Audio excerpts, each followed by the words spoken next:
ಈ ಒಂದು ತಿಂಗಳ ಅವಧಿಯ ಒಳಗೆ ಇಬ್ಬರು ಅಮಾಯಕರು ಮತ್ತೊಬ್ಬ ರೌಡಿ ಶೀಟರ್ನ ಕೊಲೆಗೆ ಸಾಕ್ಷಿಯಾಗಿದೆ. ಕಳೆದ 30 ವರ್ಷಗಳಿಂದ ಈ ಜಿಲ್ಲೆಯಲ್ಲಿ ಸಂಘ ಪರಿವಾರ ಮತ್ತು ಬಿಜೆಪಿ ತನ್ನ ರಾಜಕೀಯ ಲಾಭಕ್ಕಾಗಿ, ತನ್ನ ರಾಜಕೀಯ ಬೇಳೆ ಬೇಯಿಸಲಿಕ್ಕಾಗಿ ಹಿಂದೂ ಮುಸ್ಲಿಂಗಳನ್ನು ಬಡಿದಾಡಿಸಿಕೊಂಡು ವೋಟ್ ಪೊಲರೈಸೇಷನ್ಗಾಗಿ ಮಾಡಿದಂತಹ ಈ ಒಂದು ದುಷ್ಟ ಕಾರ್ಯಾಚರಣೆಯಿಂದಾಗಿ ಇವತ್ತು ಈ ಜಿಲ್ಲೆ ಕೇವಲ ಕೋಮು ವಿಚಾರದಲ್ಲಿ, ಹಿಂದೂ ಮುಸ್ಲಿಂ ಗಲಭೆಯ ವಿಚಾರದಲ್ಲಿ ಇವತ್ತು ಇಡೀ ಜಗತ್ತಿನಲ್ಲಿ ಸುದ್ದಿ ಆಗ್ತಾ ಇರುವಂತದ್ದು ಬಹುಶಃ ಮಂಗಳೂರಿಗರಾದಂತಹ ನಮ್ಮ ದುರಂತ ಅಂತ ಹೇಳ್ಬಹುದು. 90-80ರ ದಶಕದಲ್ಲಿ ಈ ಜಿಲ್ಲೆಯಲ್ಲಿ ಕೋಮು ಧ್ರುವೀಕರಣದ ರಾಜಕೀಯವನ್ನು ರಾಮ ಮಂದಿರದ ಹೆಸರಿನಲ್ಲಿ ಆರಂಭಿಸಿ ನಿಧಾನವಾಗಿ ಹಿಂದೂ ಸಮಾಜೋತ್ಸವಗಳು, ದೇಶ ಭಾಷಣಗಳು, ಅದೇ ರೀತಿ ಯುವಕರ ಮನಸ್ಸಿನಲ್ಲಿ ದ್ವೇಷ ಬಿತ್ತುವಂತಹ ಕೆಲಸವನ್ನು ಇಲ್ಲ ಸಂಘ ಪರಿವಾರವನ್ನು ಬಹಳ ವ್ಯವಸ್ಥಿತವಾಗಿ ಮಾಡಿಕೊಂಡು ಬಂದಿದೆ. ಇಲ್ಲಿರ್ತಕ್ಕಂತಹ ಸಂಘ ಪರಿವಾರವನ್ನು, ಇಲ್ಲಿರ್ತಕ್ಕಂಥ ಈ ದುಷ್ಟಕೂಟವನ್ನು, ಇಲ್ಲಿ ದ್ವೇಷ ಭಾಷಣ ಮಾಡುವವರನ್ನು, ಇಲ್ಲ ಕಮ್ಯುನಲ್ ಗೂಂಡಾಗಳನ್ನು ನೀವು 1 ವರ್ಷದ ಮಟ್ಟಿಗೆ ಇಲ್ಲಿ ಜೈಲಲ್ಲಿ ಹಾಕಿದರೆ ಅಥವಾ ಈ ಜಿಲ್ಲೆಯಿಂದ ಗಡೀಪಾರಾದ್ರೆ ಈ ಜಿಲ್ಲೆ ಆಟೋಮೆಟಿಕ್ ಆಗಿ ಶಾಂತಿ ಆಗ್ತದೆ. 90ರ ದಶಕದಲ್ಲಿ ಮೊಗವೀರರನ್ನು ಬಳಸಿಕೊಂಡು ಇಲ್ಲಿನ ಬಿಜೆಪಿ ಸಂಘ ಪರಿವಾರ ಇಲ್ಲಿ ಮುಸಲ್ಮಾನರ ವಿರುದ್ಧ ಕಾರ್ಯಾಚರಣೆ ಆರಂಭಿಸಿದೆ.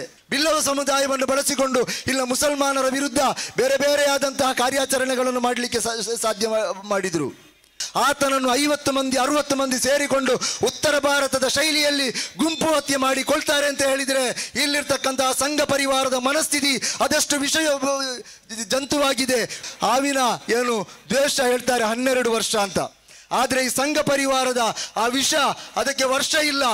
ಆತ ಮುಸಲ್ಮಾನನಾದ್ರೆ ಸಾಕು, ಸದಾ ದ್ವೇಷಗಾರುವಂತಹ ಮುಸ್ಲಿಂ ದೇಶವನ್ನೇ ಉಸಿರಾಗಿಸಿಕೊಂಡಂತಹ ಶರಣ್ ಪಂಪೇಲ್ನಂತಹ ವ್ಯಕ್ತಿಗಳಿಗೆ ನೀವು ಗುತ್ತಿಗೆ ಕೊಟ್ಟು ಈ ಜಿಲ್ಲೆಯಲ್ಲಿ ನೀವು ಮುಸ್ಲಿಮರಿಗೆ ದ್ರೋಹ ಬಡಿಯುವುದಾದ್ರೆ ಅಂತಹ ವ್ಯಾಪಾರಗಳನ್ನು ಬಹಿಷ್ಕಾರ ಮಾಡಲಿಕ್ಕೆ ಈ ಸಮುದಾಯಕ್ಕೆ ಗೊತ್ತಿದೆ.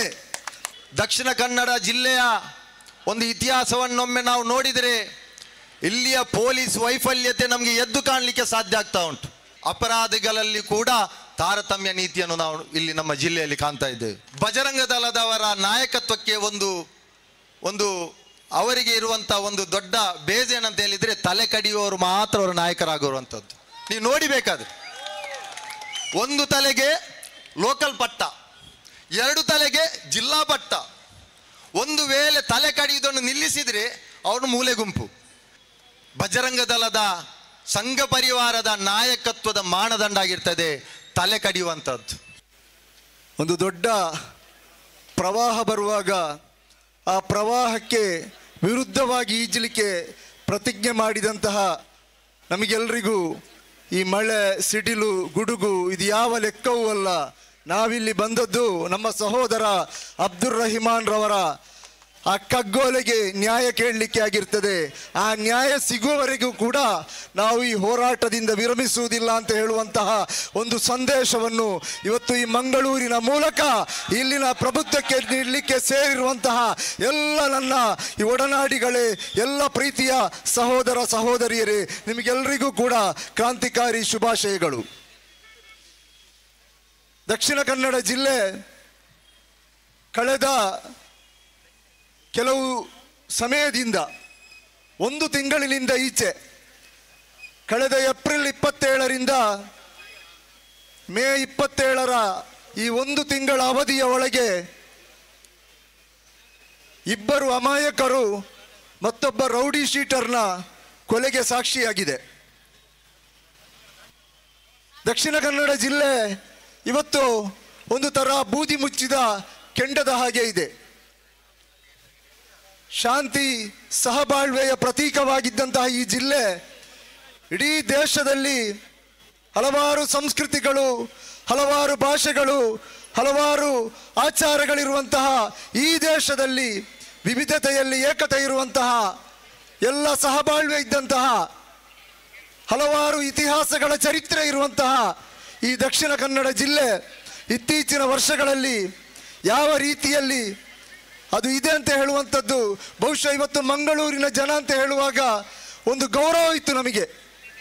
ಬೆಂಗಳೂರಿಗ ಅಥವಾ ಬೇರೆ ರಾಜ್ಯಕ್ಕ ಅಥವಾ ರಾಜ್ಯದ ಬೇರೆ ಜಿಲ್ಲೆಗಳಿಗೆ ಹೋಗುವಾಗ ಮಂಗಳೂರಿನವರು ಅಂತ ಹೇಳುವಾಗ ಒಂಥರ ಗೌರವ ನಮಗೆ ಕೊಡ್ತಾ ಇದ್ರು, ಮಂಗಳೂರಿನಿಂದ ಬಂದವರು ಅಂತ.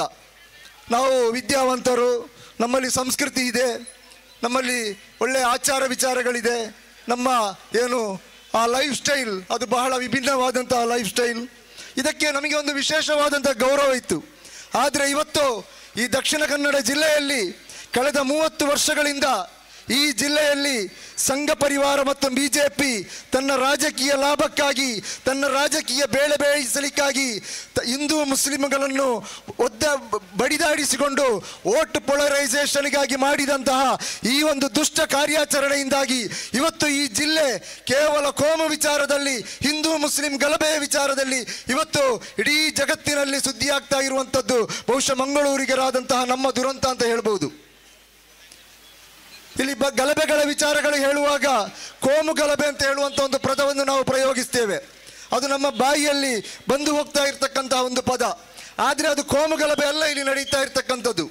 ಸಂಘ ಪರಿವಾರ ತನ್ನ RSSನ ಕಾರ್ಯಾಲಯದಿಂದ ಅಲ್ಲಿ ರಚನೆ ಮಾಡಿದಂತಹ ರಹಸ್ಯ ಕಾರ್ಯಾಚರಣೆಯ ಭಾಗವಾಗಿ ಒಂದು ಸಮುದಾಯವನ್ನು ಟಾರ್ಗೆಟ್ ಮಾಡಿಕೊಂಡು ಆ ಸಮುದಾಯದ ವಂಶಹತ್ಯೆ ನರಮೇಧ ಮಾಡಲಿಕ್ಕೆ ಬೇಕಾಗಿ ಅವರು ಮಾಡಿದಂತಹ ಒಂದು ವಿಶೇಷವಾದಂತಹ ಒಂದು ಕೊಲೆಗಳು, ಇದಕ್ಕೆ ಒಂದು ಕೋಮು ಗಲಭೆ ಅಂತ ಹೇಳುವಂತಹ ಒಂದು ಬಣ್ಣವನ್ನು ಮಾತ್ರ ಇಲ್ಲಿ, ಒಂದು ಹೆಸರನ್ನು ಮಾತ್ರ ಇಲ್ಲಿ ಕೊಡಲಾಗ್ತಾ ಇದೆ. ಇವತ್ತು ನಾವು ಇಲ್ಲಿ ದಕ್ಷಿಣ ಕನ್ನಡ ಜಿಲ್ಲೆಯ ವಿಚಾರಗಳನ್ನು ತೆಗೆದು ನೋಡುವಾಗ ತುಂಬ ಹಿಂದಕ್ಕೆ ಹೋಗಬೇಕಾದಂಥ ಅಗತ್ಯ ಇಲ್ಲ, ತುಂಬ ಹಿಂದೆ ಹೋಗಬೇಕಾದಂಥ ಅಗತ್ಯ ಇಲ್ಲ. 90-80ರ ದಶಕದಲ್ಲಿ ಈ ಜಿಲ್ಲೆಯಲ್ಲಿ ಕೋಮು ಧ್ರುವೀಕರಣದ ರಾಜಕೀಯವನ್ನು ರಾಮ ಮಂದಿರದ ಹೆಸರಿನಲ್ಲಿ ಆರಂಭಿಸಿ ಅವತ್ತಿನಿಂದ ಮುಂದುವರಿದುಕೊಂಡು ಬಂದು ಈ ಜಿಲ್ಲೆಯಲ್ಲಿ ನಿಧಾನವಾಗಿ ಹಿಂದೂ ಸಮಾಜೋತ್ಸವಗಳು, ದ್ವೇಷ ಭಾಷಣಗಳು, ಅದೇ ರೀತಿ ಯುವಕರ ಮನಸ್ಸಿನಲ್ಲಿ ದ್ವೇಷ ಬಿತ್ತುವಂತಹ ಕೆಲಸವನ್ನು ಇಲ್ಲಿ ಸಂಘ ಪರಿವಾರವನ್ನು ಬಹಳ ವ್ಯವಸ್ಥಿತವಾಗಿ ಮಾಡಿಕೊಂಡು ಬಂದಿದೆ. ಇವತ್ತು ದಕ್ಷಿಣ ಕನ್ನಡ ಜಿಲ್ಲೆಗೆ ಶಾಂತಿ ಆಗಬೇಕಾದ್ರೆ, ಇಲ್ಲ ಕಾನೂನು ಸುವ್ಯವಸ್ಥೆ ಕಾಪಾಡಬೇಕಾದ್ರೆ ಇಲ್ಲಿ ಅಧಿಕಾರಿಗಳನ್ನು ಟಾರ್ಗೆಟ್ ಮಾಡ್ತಾ ಇದ್ದಾರೆ. ಇಲ್ಲಿನ ಬೇರೆ ಬೇರೆ ವಿಚಾರಗಳಲ್ಲಿ ಇಲ್ಲಿನ ಕೆಲವು ವ್ಯಕ್ತಿಗಳನ್ನು ಟಾರ್ಗೆಟ್ ಮಾಡಿಕೊಂಡು ಹೇಳ್ತಾ ಇದ್ದಾರೆ. ಆದರೆ ಈ ದಕ್ಷಿಣ ಕನ್ನಡ ಜಿಲ್ಲೆಯನ್ನು ಯಾವ ಅಧಿಕಾರಿಗಳನ್ನು ಕೂಡ ಇಲ್ಲಿ ಬದಲಾವಣೆ ಮಾಡಬೇಕಾದಂಥ ಅಗತ್ಯ ಇಲ್ಲ. ಇಲ್ಲಿ ಇರ್ತಕ್ಕಂಥದ್ದು ಹೊಸದಾಗಿ ಇವತ್ತು ಕೆಲವು ಅಧಿಕಾರಿಗಳನ್ನು ಬದಲಾವಣೆ ಮಾಡಿ ಉನ್ನತ ಅಧಿಕಾರಿಗಳು ಇವತ್ತು ಹೊಸದಾಗಿ ಬಂದಿದ್ದಾರೆ. ಈ ನಿರೀಕ್ಷೆ ಇಟ್ಟುಕೊಂಡೇ ಇಲ್ಲಿಗೆ ಬಂದಿದ್ದಾರೆ. ಏನಾದರೂ ಒಂದು ಬದಲಾವಣೆ ಆಗ್ಬೋದು ಅಂತ ಹೇಳುವಂಥ ನಿರೀಕ್ಷೆ ಇಲ್ಲಿನ ಜನರಲ್ಲಿದೆ. ಆದರೆ ನಮಗೆ ಹೇಳಲಿಕ್ಕೆ ಇರುವಂಥದ್ದು ಇಲ್ಲಿರ್ತಕ್ಕಂತಹ ಸಂಘ ಪರಿವಾರವನ್ನು, ಇಲ್ಲಿರ್ತಕ್ಕಂಥ ಈ ದುಷ್ಟಕೂಟವನ್ನು, ಇಲ್ಲಿ ದ್ವೇಷ ಭಾಷಣ ಮಾಡುವವರನ್ನು, ಇಲ್ಲ ಕಮ್ಯುನಲ್ ಗೂಂಡಾಗಳನ್ನು ನೀವು 1 ವರ್ಷದ ಮಟ್ಟಿಗೆ ಇಲ್ಲಿ ಜೈಲಲ್ಲಿ ಹಾಕಿದರೆ ಅಥವಾ ಈ ಜಿಲ್ಲೆಯಿಂದ ಗಡೀಪಾರಾದರೆ ಈ ಜಿಲ್ಲೆ ಆಟೋಮೆಟಿಕ್ ಆಗಿ ಶಾಂತಿ ಆಗ್ತದೆ. ಈ ಜಿಲ್ಲೆಗೆ ಶಾಂತಿಗೆ ವಿಶೇಷವಾದಂಥ ಯೋಜನೆಗಳು ಬೇಡ, ಇಷ್ಟು ಮಾಡಲಿಕ್ಕೆ ಸಾಧ್ಯ ಇದ್ದರೆ ಸಾಕು. ಇಲ್ಲಿ ನಿರಂತರವಾಗಿ ದ್ವೇಷ ಭಾಷಣ ಮಾಡುವಂತಹ ಇಲ್ಲಿನ ಸರಣ್ ಪಂಪುಯಲ್ಲಿರ್ಬೋದು, ಕಲ್ಲಡ್ಕ ಪ್ರಭಾಕರ ಭಟ್ ಇರ್ಬೋದು, ಭರತ್ ಕುಮಟೆಯಲ್ಲಿರ್ಬೋದು, ಶ್ರೀಕಾಂತ್ ಶೆಟ್ಟಿ ಅವರಿರ್ಬೋದು. ನಿಮ್ಗೆ ಗೊತ್ತಿರ್ಬೋದು, ಕಳೆದ ರೌಡಿ ಶೀಟರ್ ಸುಹಾಸ್ ಶೆಟ್ಟಿ ಮೇ 1ರಂದು ರಾತ್ರಿ ಮರ್ಡರ್ ಆದ ಅವತ್ತಿನಿಂದ ಮೊನ್ನೆ 27ನೇ ತಾರೀಕಿನವರೆಗೆ ದಕ್ಷಿಣ ಕನ್ನಡ ಜಿಲ್ಲೆಯಲ್ಲಿ ಅದೆಷ್ಟೋ ಸಂಘ ಪರಿವಾರದ ಕಮ್ಯುನಲ್ ಗೂಂಡಾಗಳು, ಬಾಡಿಗೆ ಭಾಷಣಗಾರರು ಇಲ್ಲಿ ಭಾಷಣಗಳನ್ನು ಮಾಡಿದರು. ನಾವು ಕೊಲ್ತೇವೆ, ನಾವು ಹೊಡಿತೇವೆ, ನಾವು ಆ ರೀತಿ ಮಾಡ್ತೇವೆ, ನಾವು ಛಿದ್ರ ಮಾಡ್ತೇವೆ, ಅವರ ಬಾಡಿ ಗುರುತು ಸಿಗದ ರೀತಿಯಲ್ಲಿ ನಾವು ಮಾಡ್ತೇವೆ. ಇಲ್ಲಿನ ನಿರಂತರ ಪೊಲೀಸ್ ಅಧಿಕಾರಿಗಳಲ್ಲಿ ನಾವು ಹೇಳಿಕೊಂಡು ಬಂದಿದ್ದೆವು, ಇದು ತುಂಬ ಅಪಾಯ, ಈ ಜಿಲ್ಲೆ ತುಂಬ ಅಪಾಯದತ್ತಿಗೆ ಹೋಗ್ತಾ ಇದೆ, ಇದನ್ನು ನಿಯಂತ್ರಿಸಬೇಕು, ಇದನ್ನು ಕಂಟ್ರೋಲ್ ಮಾಡಬೇಕು, ಇಲ್ಲಿರ್ತಕ್ಕಂಥ ಕಮ್ಯುನಲ್ ಗೂಂಡಾಗಳನ್ನು ಬಂಧನ ಮಾಡಬೇಕು, ಇವರನ್ನು ಗಡೀಪಾರ ಮಾಡಬೇಕು, ಇವರ ಮೇಲೆ ಕಠಿಣ ಸೆಕ್ಷನ್ಗಳನ್ನು ಹಾಕಬೇಕು. ಆದರೆ ಕೇವಲ 60-70 FIRಗಳನ್ನು ದಕ್ಷಿಣ ಕನ್ನಡ ಜಿಲ್ಲೆಯಲ್ಲಿ ದಾಖಲಿಸಿಕೊಂಡು ಅವರಿಗೆ ಒಂದು ನೋಟಿಸ್ ಕೊಟ್ಟು ಅವರನ್ನು ಬಿಟ್ಟಿದ್ದಾರೆ. ಓಕೆ, ಕಾನೂನಿನಲ್ಲಿ ಅದಕ್ಕೆ ಅವಕಾಶ ಇಲ್ಲ, ನೋಟಿಸ್ ಕೊಡಲಿಕ್ಕೆ ಮಾತ್ರ ಅವಕಾಶ ಇರುವಂಥದ್ದು. ಆದರೆ ಕಾನೂನಿನಲ್ಲಿ ಈ ಕೋಮು ಗಲಭೆಗೆ ಇಷ್ಟೆಲ್ಲ ಪ್ರಚೋದನೆ ಮಾಡಿ ಇಲ್ಲಿ ಅಮಾಯಕ ಮುಸ್ಲಿಮರನ್ನು ಟಾರ್ಗೆಟ್ ಮಾಡಿಕೊಂಡು ತಳುವಾರುಗಳನ್ನು ಹಿಡ್ಕೊಂಡು ರಸ್ತೆಯಲ್ಲಿ ರಾಜಾರೋಷವಾಗಿ ದ್ವಿಚಕ್ರ ವಾಹನಗಳಲ್ಲಿ ತಳುವಾರುಗಳನ್ನು ಪ್ರದರ್ಶಿಸಿಕೊಂಡು ಹೋಗುವಂತಹ ಈ ವ್ಯಕ್ತಿಗಳ ಮೇಲೆ ಒಂದು ವೇಳೆ ಕಾನೂನು ಪ್ರಕಾರ ಅವರ ಮೇಲೆ ಕೇಸು ದಾಖಲಿಸಿ ಅವರನ್ನು ಬಂಧನ ಮಾಡಿದ್ದೇ ಇದ್ದರೆ ಅಥವಾ ಕಾನೂನಲ್ಲಿ ಏನಾದರೂ ವಿಶೇಷವಾದ ಸೆಕ್ಷನ್ಗಳನ್ನು ಸೇರಿಸಿ ಅವರನ್ನು ಬಂದ್ ಮಾಡಿ ಜೈಲಿಗೆ ಕಳಿಸಿದ್ದೇ ಆಗಿದ್ರೆ ಇವತ್ತು ಇಲ್ಲಿ ಅಧಿಕಾರಿಗಳ ಬಂಧನ ಬದಲಾವಣೆ ಮಾಡಬೇಕಾದಂಥ ಅಗತ್ಯ ಬರ್ತಾ ಇರಲಿಲ್ಲ. ಇಲ್ಲಿ ಅಮಾಯಕರಾದಂಥ ಅಬ್ದುಲ್ ರಹಿಮಾನ್ ಅಂತ ಹೇಳುವಂತಹ ನಿರುಪದ್ರವಿ ಶ್ರಮಜೀವಿ, ಎಲ್ಲರಿಗೂ ಬೇಕಾದಂತಹ ಒಬ್ಬ ವ್ಯಕ್ತಿ, ಯಾವ ಸಂಘಟನೆಗಳಲ್ಲಿಯೂ ರಾಜಕೀಯ ಪಕ್ಷದಲ್ಲಿ ಗುರುತಿಸಿಕೊಳ್ಳದೆ ಒಬ್ಬ ಸಮಾಜ ಸೇವೆ ಮಾಡುವಂಥ ಒಬ್ಬ ವ್ಯಕ್ತಿಯನ್ನು ನಾವು ಕಳ್ಕೊಳ್ಬೇಕಾದಂಥ ಅಗತ್ಯ ಬರ್ತಾ ಇರಲಿಲ್ಲ. ಬಹಳ ರಾಜಾರೋಷವಾಗಿ ಅವರು ಹೇಳಿಕೊಂಡು ಹೋಗ್ತಾ ಇದ್ರು. ಇಂತಹ ಘಟನೆಗಳು ಈ ಜಿಲ್ಲೆಯಲ್ಲಿ ನಡೀತಾ ಇದೆ. ಒಂದು ಕಾಲದಲ್ಲಿ ಈ ಜಿಲ್ಲೆ ಸಾಮರಸ್ಯಕ್ಕೆ ಇಡೀ ಹೆಸರುವಾಸಿಯಾಗಿದ್ದಂತಹ ಜಿಲ್ಲೆ ಆಗಿದೆ. ನಮ್ಗೆ ಗೊತ್ತಿರಬಹುದು, ಪಕ್ಕದ ಉಡುಪಿಯಲ್ಲಿರುವಂತಹ ಕೃಷ್ಣ ಮಠದಲ್ಲಿ, ಆ ಕೃಷ್ಣ ಮಠದಲ್ಲಿ ದೀಪ ಹೊತ್ತಿಸಲಿಕ್ಕೆ ಎಣ್ಣೆ ಇಲ್ಲದಂತ ಸಮಯದಲ್ಲಿ ಅಲ್ಲಿಗೆ ಎಣ್ಣೆ ಕೊಟ್ಟು ಆ ದೀಪ ಹೊತ್ತಿಸಲಿಕ್ಕೆ ಸಹಕಾರ ಮಾಡಿದಂಥದ್ದು ಒಬ್ಬ ಮುಸ್ಲಿಂ ಅಬ್ದುಲ್ಲಾ ಸಾಹೇಬ್ ಅಂತ ಹೇಳುವವರಾಗಿದ್ದಾರೆ. ಇಲ್ಲಿ ಬಹಳ ಹಳೆಯ ಕಥೆಗಳಿದೆ. ಇಲ್ಲಿನ ಪೊಲುಗಳು, ಇಲ್ಲಿನ ಕೊಂಕಣಿಗಳು ಮಲ್ಲಿಗೆ ಹೂವನ್ನು ಬೆಳೆಯುತ್ತಾರೆ, ಅದನ್ನು ಬ್ಯಾರಿಗಳು ಕೊಂಡೋಗಿ ಮಾರಾಟ ಮಾಡ್ತಾರೆ. ಹಿಂದೂಗಳು ಅದನ್ನು ತಗೊಂಡು ಹೋಗಿ ಅವರು ದೇವರಿಗೆ ಪೂಜೆ ಮಾಡಲಿಕ್ಕೆ ಉಪಯೋಗಿಸ್ತಾರೆ. ಇದು ಇಲ್ಲಿನ ಸೌಹಾರ್ದತೆಗೆ ಹೇಳಿ ಬರುವಂಥ ಒಂದೊಂದು ಉದಾಹರಣೆಗಳು. ಆದರೆ ಇವತ್ತು ಆ ಸೌಹಾರ್ದತೆಯನ್ನು ಇನ್ನು ಯಾವತ್ತೂ ಕೂಡ ಸಾಧ್ಯ ಇಲ್ಲ ಅಂತ ಹೇಳುವಂಥ ರೀತಿಯಲ್ಲಿ ಇಲ್ಲಿನ ಸಂಘ ಪರಿವಾರ ಅದನ್ನು ಧ್ವಂಸ ಮಾಡಿ ಹಾಕಿದೆ. ಇದಕ್ಕೆ ಒಂದರ್ಥದಲ್ಲಿ ಇಲ್ಲಿ ಆಳುವಂತಹ ರಾಜ್ಯ ಸರ್ಕಾರಗಳು, ಕೇಂದ್ರ ಸರ್ಕಾರಗಳು ಇದಕ್ಕೆ ನೇರವಾದಂತಹ ಹೊಣೆಯಾಗಿರ್ತದೆ. ಇವತ್ತು ಇಡೀ ರಾಜ್ಯದ ಜಿಲ್ಲೆಗಳು ಅಭಿವೃದ್ಧಿಯ ವಿಚಾರಗಳ ಬಗ್ಗೆ ಚರ್ಚೆ ಮಾಡ್ತಾ ಇದ್ರೆ, ಅಭಿವೃದ್ಧಿ ಹತ್ರ ದಾಪುಗಾಲಾಗ್ತಾ ಇದ್ರೆ, ಹೊಸ ಹೊಸ ರಸ್ತೆಗಳು, ಹೊಸ ಹೊಸ ಯೋಜನೆಗಳು, ಹೊಸ ಹೊಸ ಉದ್ಯೋಗ ಸೃಷ್ಟಿ ಮಾಡುವಂಥ ಕೆಲಸಗಳು ಜಿಲ್ಲೆಗೆ ಬರ್ತಾ ಇದ್ರೆ, ನಮ್ಮ ಜಿಲ್ಲೆಯ ಯುವಕರು ಇವತ್ತು ಬೀದಿಯಲ್ಲಿ ನಿಂತುಕೊಂಡು ಬೀದಿಯಲ್ಲಿ ಬಡಿದಾಡಿಕೊಳ್ತಾ ಇದ್ದಾರೆ. ಇಲ್ಲಿ ಈ ಸಂಘ ಪರಿವಾರ ಇಲ್ಲಿ ಆಡಳಿತ ನಡೆಸುವಂತಹ ಮೇಲ್ಜಾತಿಯವರು, ಬ್ರಾಹ್ಮಣರು ಮತ್ತು ಬಂಟರ ಕೈಯಲ್ಲಿ ಹಿಡಿತವಾದಂತಹ ಈ ಆಡಳಿತ, ಇಲ್ಲಿನ ವ್ಯವಸ್ಥೆ ಇವತ್ತು ಬಲಿಪಶು ಆಗ್ತಾ ಇರುವಂಥದ್ದು ಮೊಗವೀರರು, ಬಿಲ್ಲವರು, ಹಿಂದುಳಿದ ಸಮುದಾಯದ ಯುವಕರು. ಅರ್ಥ ಮಾಡಿಕೊಳ್ಬೇಕು. ನಾವು ಇವತ್ತು ಹಿಂದುಳಿದ ಸಮುದಾಯದ ಯುವಕರನ್ನು ಬಳಸಿಕೊಂಡು ಈ ಸಂಘ ಪರಿವಾರ ತನ್ನ ರಾಜಕೀಯ ಲಾಭವನ್ನು ಬೇಯಿಸಿಕೊಳ್ತಾ ಇದೆ. ನಿಮ್ಗೆ ಗೊತ್ತಿರಬಹುದು, 90ರ ದಶಕದಲ್ಲಿ ಮೊಗವೀರರನ್ನು ಬಳಸಿಕೊಂಡು ಇಲ್ಲಿನ ಬಿಜೆಪಿ ಸಂಘ ಪರಿವಾರ ಇಲ್ಲಿ ಮುಸಲ್ಮಾನರ ವಿರುದ್ಧ ಕಾರ್ಯಾಚರಣೆ ಆರಂಭಿಸಿದೆ. ಆ ಬಳಿಕ ಮೊಗವೀರರಿಗೆ ಅದು ಗೊತ್ತಾಗಿದೆ, ಮೊಗವೀರರ ಸಮುದಾಯಕ್ಕೆ ಅದು ಗೊತ್ತಾಗಿದೆ, ನಾವು ಇದಕ್ಕೆ ಬಳಸಿಕೊಂಡ್ರೆ ನಾವು ನಾಳೆ ನಮ್ಮ ವ್ಯಾಪಾರಗಳು, ಅವರ ವ್ಯಾಪಾರಗಳೆಲ್ಲ ನೆಲಕಚ್ಚಿದ್ದವು ಆ ಸಮಯದಲ್ಲಿ. ಅಂದರೆ ಈ ಜಿಲ್ಲೆಯಲ್ಲಿ ಒಂದು ಸಹೋದರತೆ ಇತ್ತು. ಯಾವ ಸಹೋದರತೆ ಅಂತ ಹೇಳಿದರೆ, ಇಲ್ಲಿನ ಮೊಗವೀರರು, ಇಲ್ಲಿನ ಬ್ಯಾರಿಗಳು, ಇಲ್ಲಿನ ಪುರ್ಬುಗಳು, ಇಲ್ಲಿನ ಬಿಲ್ಲವರು, ಇಲ್ಲಿನ ಕೊಂಕಣಿಗಳು ಎಲ್ಲ ಒಂದಾಗಿ ಇಲ್ಲಿ ವ್ಯಾಪಾರ ಮಾಡ್ತಾ ಇದ್ರು. ವ್ಯಾಪಾರದಲ್ಲಿ ಅವರ ಒಂದು ನೆಟ್ವರ್ಕ್ ಇತ್ತು. ಆದರೆ ಯಾವಾಗ ಈ ಒಂದೊಂದು ಸಮುದಾಯವನ್ನು ಸಂಘ ಪರಿವಾರ ಬಳಸಿಕೊಂಡು ಅದನ್ನು ಮುಸ್ಲಿಮರ ವಿರುದ್ಧ ಎತ್ತಿಕಟ್ಟಲಿಕ್ಕೆ ಶುರು ಮಾಡಿದ, ಆವತ್ತಿನಿಂದ ಆ ಸಮುದಾಯದ ವ್ಯಾಪಾರಕ್ಕೆ ಧಕ್ಕೆ ಬಡಲಿಕ್ಕೆ ಶುರುವಾಗುವಾಗ ಮೊಗವೀರ ಸಮುದಾಯ ಅದಕ್ಕಿಂತ ಹಿಂದೆ ಹೋಯಿತು. ಆ ನಂತರ ಅವರು ಬಳಸಿಕೊಂಡದ್ದು ಬಿಲ್ಲವ ಸಮುದಾಯವನ್ನು ಬಳಸಿಕೊಂಡು ಇಲ್ಲ ಮುಸಲ್ಮಾನರ ವಿರುದ್ಧ ಬೇರೆ ಬೇರೆಯಾದಂತಹ ಕಾರ್ಯಾಚರಣೆಗಳನ್ನು ಮಾಡಲಿಕ್ಕೆ ಸಾಧ್ಯ ಮಾಡಿದರು. ಬೇರೆ ಬೇರೆ ವಿಷ ಬಿಚ್ಚುವಂತಹ ಕೆಲಸ ನಿಮ್ಗೆ ಗೊತ್ತಿರ್ಬೋದು. ಈ ಸಮಾಜೋತ್ಸವಗಳು ಮಾಡಿ ಅಲ್ಲಿ ಮಾಡುವಂಥ ದ್ವೇಷ ಭಾಷಣಗಳು ಪ್ರತಿಯೊಂದು ಮುಗ್ಧ ಮನಸ್ಸಿನಲ್ಲಿಯೂ ಕೂಡ ವಿಷ ಬೀಜವನ್ನು ಬಿತ್ತುವಂಥ ಕೆಲಸವನ್ನು ಬಹಳ ವ್ಯವಸ್ಥಿತವಾಗಿ ಮಾಡಿದರು. ಅಲ್ಲಿ ಒಬ್ಬ ಮುಸಲ್ಮಾನನನ್ನು ಕಂಡ್ರೆ ಅವನು SDPI ಆಗಿರಬೇಕು, ಅಥವಾ ಅವನು ಮುಸ್ಲಿಂ ಲೀಗ್ ಆಗಿರಬೇಕು, ಅಥವಾ ಅವನು ಕಾಂಗ್ರೆಸ್ ಆಗಿರಬೇಕು, ಅವನು CPI ಆಗಿರಬೇಕು ಅಂತ ಏನಿಲ್ಲ ಈಗ ಸಂಘ ಪರಿವಾರಕ್ಕೆ. ಆತ ಒಬ್ಬ ಮುಸಲ್ಮಾನನಾಗಿದ್ದರೆ ಸಾಕು. ಅಷ್ಟು ವಿಷ ತುಂಬಿದ ಆ ಸಂದೇಶಗಳನ್ನು, ಆ ವಿಷ ತುಂಬಿದ ಪಾಠಗಳನ್ನು ಇಲ್ಲಿನ RSSನ ಕಾರ್ಯಾಲಯದಿಂದ ಅವರಿಗೆ ಕಲಿಸಿಕೊಡ್ಲಿಕ್ಕೆ ಸಾಧ್ಯವಾಗಿದೆ. ಅವರ ಮನಸ್ಸಿನಲ್ಲಿ ಯಾವಾಗಲೂ ನೋಡಿದರೂ ವಿಷವಾಗಿರ್ತದೆ ತುಂಬುವಂಥದ್ದು. ಅದರ ಭಾಗವಾಗಿ ಆಗಿರ್ತದೆ. ಮೊನ್ನೆ ಕುಡುಪಿನಲ್ಲಿ ಹಿಂದೂಗಳಿಗೆ ಮಾತ್ರ ಅಂತ ಹೇಳುವಂಥ ಒಂದು ಬ್ಯಾನರನ್ನು ಹಾಕಿಕೊಂಡು ಒಂದು ಕ್ರಿಕೆಟ್ ಪಂದ್ಯಾಟ ಆಗ್ತಾ ಇರುವಾಗ, ಸುಮಾರು 50-60 ಮಂದಿ ಅಲ್ಲಿ ಕ್ರಿಕೆಟ್ ಆಡ್ತಾ ಇರುವಾಗ, ಅಲ್ಲಿ ಯಾರಿಗೂ ಗೊತ್ತಿಲ್ಲದಂತಹ ಅಮಾಯಕರಾದಂತಹ ನಮ್ಮ ಇಲ್ಲಿರುವಂತಹ ಜಬ್ಬಾರ್ನವರ ಸಹೋದರ ಅಶ್ರಫ್, ಏನೂ ಗೊತ್ತಿಲ್ಲದಂತಹ ಒಂದು ಸ್ವಲ್ಪ ಮುಗ್ಧವಾದಂತಹ ಒಬ್ಬ ವ್ಯಕ್ತಿ ಅಲ್ಲಿಗೆ ಹೋಗ್ತಾನೆ. ಅವನಿಗೆ ಗೊತ್ತಿಲ್ಲ ಇದೇನು ಅಂತ. ಈ ಮುಸ್ಲಿಮರಿಗೆ ಪ್ರವೇಶ ಇಲ್ಲ ಅಥವಾ ಹಿಂದೂಗಳಿಗೆ ಮಾತ್ರ, ಅವನಿಗೆ ಗೊತ್ತಿಲ್ಲ. ಬಾಯಾರಿಕೆಯಾಗಿ ಅಲ್ಲಿ ನೀರು ಕುಡಿಲಿಕ್ಕೆ ಹೋಗ್ತಾನೆ.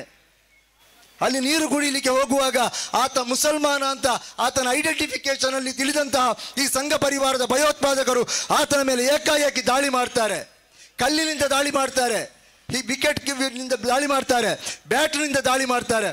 ಏನು ಅರಿಯದಂತಹ, ಒಂದು ಸ್ವಲ್ಪ ಮಾನಸಿಕವಾಗಿ ಅಷ್ಟೊಂದು ಒಂದು ಪ್ರಬುದ್ಧತೆ ಇಲ್ಲದಂತಹ ಬಹಳ ಮುಗ್ಧವಾದಂತಹ ಒಂದು ಜೀವ ಬಾಯಾರಿಕೆಯಾಗಿ ನೀರು ಕುಡಿಲಿಕ್ಕೆ ಹೋಗುವಾಗ ಆತನನ್ನು 50-60 ಮಂದಿ ಸೇರಿಕೊಂಡು ಉತ್ತರ ಭಾರತದ ಶೈಲಿಯಲ್ಲಿ ಗುಂಪು ಹತ್ಯೆ ಮಾಡಿ ಕೊಳ್ತಾರೆ ಅಂತ ಹೇಳಿದರೆ ಇಲ್ಲಿರ್ತಕ್ಕಂತಹ ಸಂಘ ಪರಿವಾರದ ಮನಸ್ಥಿತಿ ಅದೆಷ್ಟು ಜಂತುವಾಗಿದೆ, ವಿಷಯುತವಾಗಿದೆ.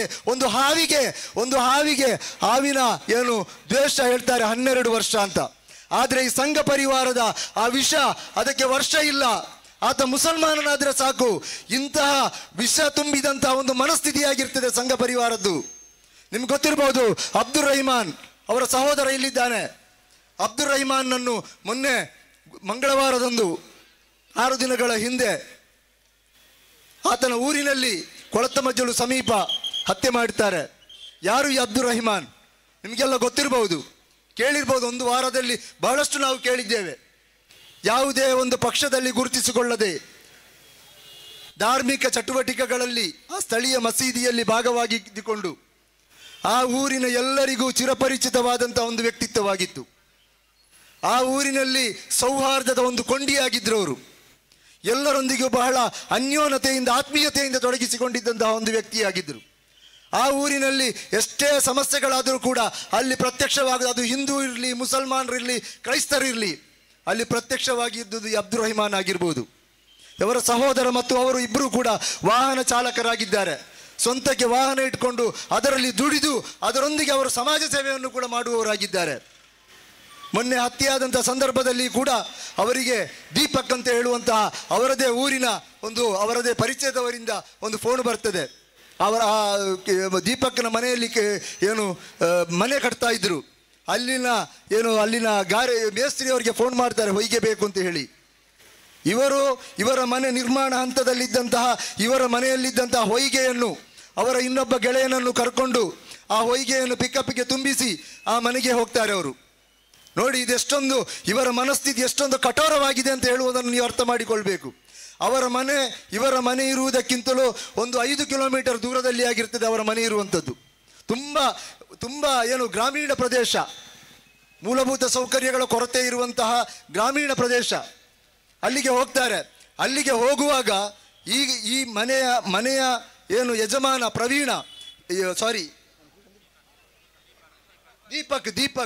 ದೀಪಕ್ನ ತಾಯಿ ಮತ್ತು ದೀಪಕ್ನ ತಮ್ಮ ಆ ರಸ್ತೆಯಲ್ಲಿ ನಡ್ಕೊಂಡು ಮನೆಗೆ ಹೋಗ್ತಾ ಇದ್ದಾರೆ. ಎಲ್ಲಿಯೋ ಹೋಗಿ ಬಸ್ಸಿನಿಂದ ಇಳಿದು ನಡ್ಕೊಂಡು ಮನೆಗೆ ಹೋಗ್ತಾ ಇದ್ದಾರೆ.